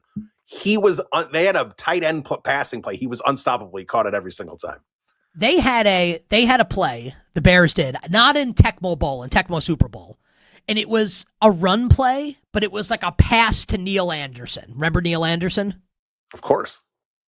And so Neil, he was behind Jim Harbaugh, was the quarterback of the Bears. If you're younger, like this is all blowing your mind here. Yes, Jim Harbaugh was the quarterback of the Bears in 1990. And Neil Anderson would go into the flat, and Harbaugh would throw him the ball in parallel to him, and it was actually like a run play, but it would be like a pass to Neil Anderson. Anyway, let's get to the bets for tonight. And yes, Kenny, Tyler Morales is shocked in the chat that there were 4 plays that you could pick from in the original Tecmo Bowl. Yeah, well, technically 8, 4 on offense and 4 on defense, but yes, only 4 plays, two pass plays and 2 run plays. Kenny, please drop the dope ass beat. All right, I'm not betting baseball. I had the Mets last night. They lost in extras. That sucked. But we have a Stanley Cup game tonight, and I like the Vegas Golden Knights. JR likes the Vegas Golden Knights, Jeremy Roenick. That made me feel really good. Look, I think it's a coin flip series. I talked to a bunch of people whose opinions I really respect, betting-wise. They think this is a coin flip. So if that's true, and this is a coin flip Stanley Cup, and look, maybe one team will sweep. I have no idea how it's going to go, but a lot of people smarter than me think this is a coin flip series, then let's veer into uncertainty and volatility and play the team at plus money. If the Canes were plus money, I'd bet them. But the Knights are. Give me Vegas to win the series, and I will bet Vegas to win Game 1 tonight on the road in Carolina. That does it for the Tuesday edition of the show. I'll talk to you all tomorrow on a wonderful Sports Wednesday. Until then, I'm Nick Kostos wishing you minimal sweats, winning bets, and the absolute very best of luck. Black and Abdallah coming up next.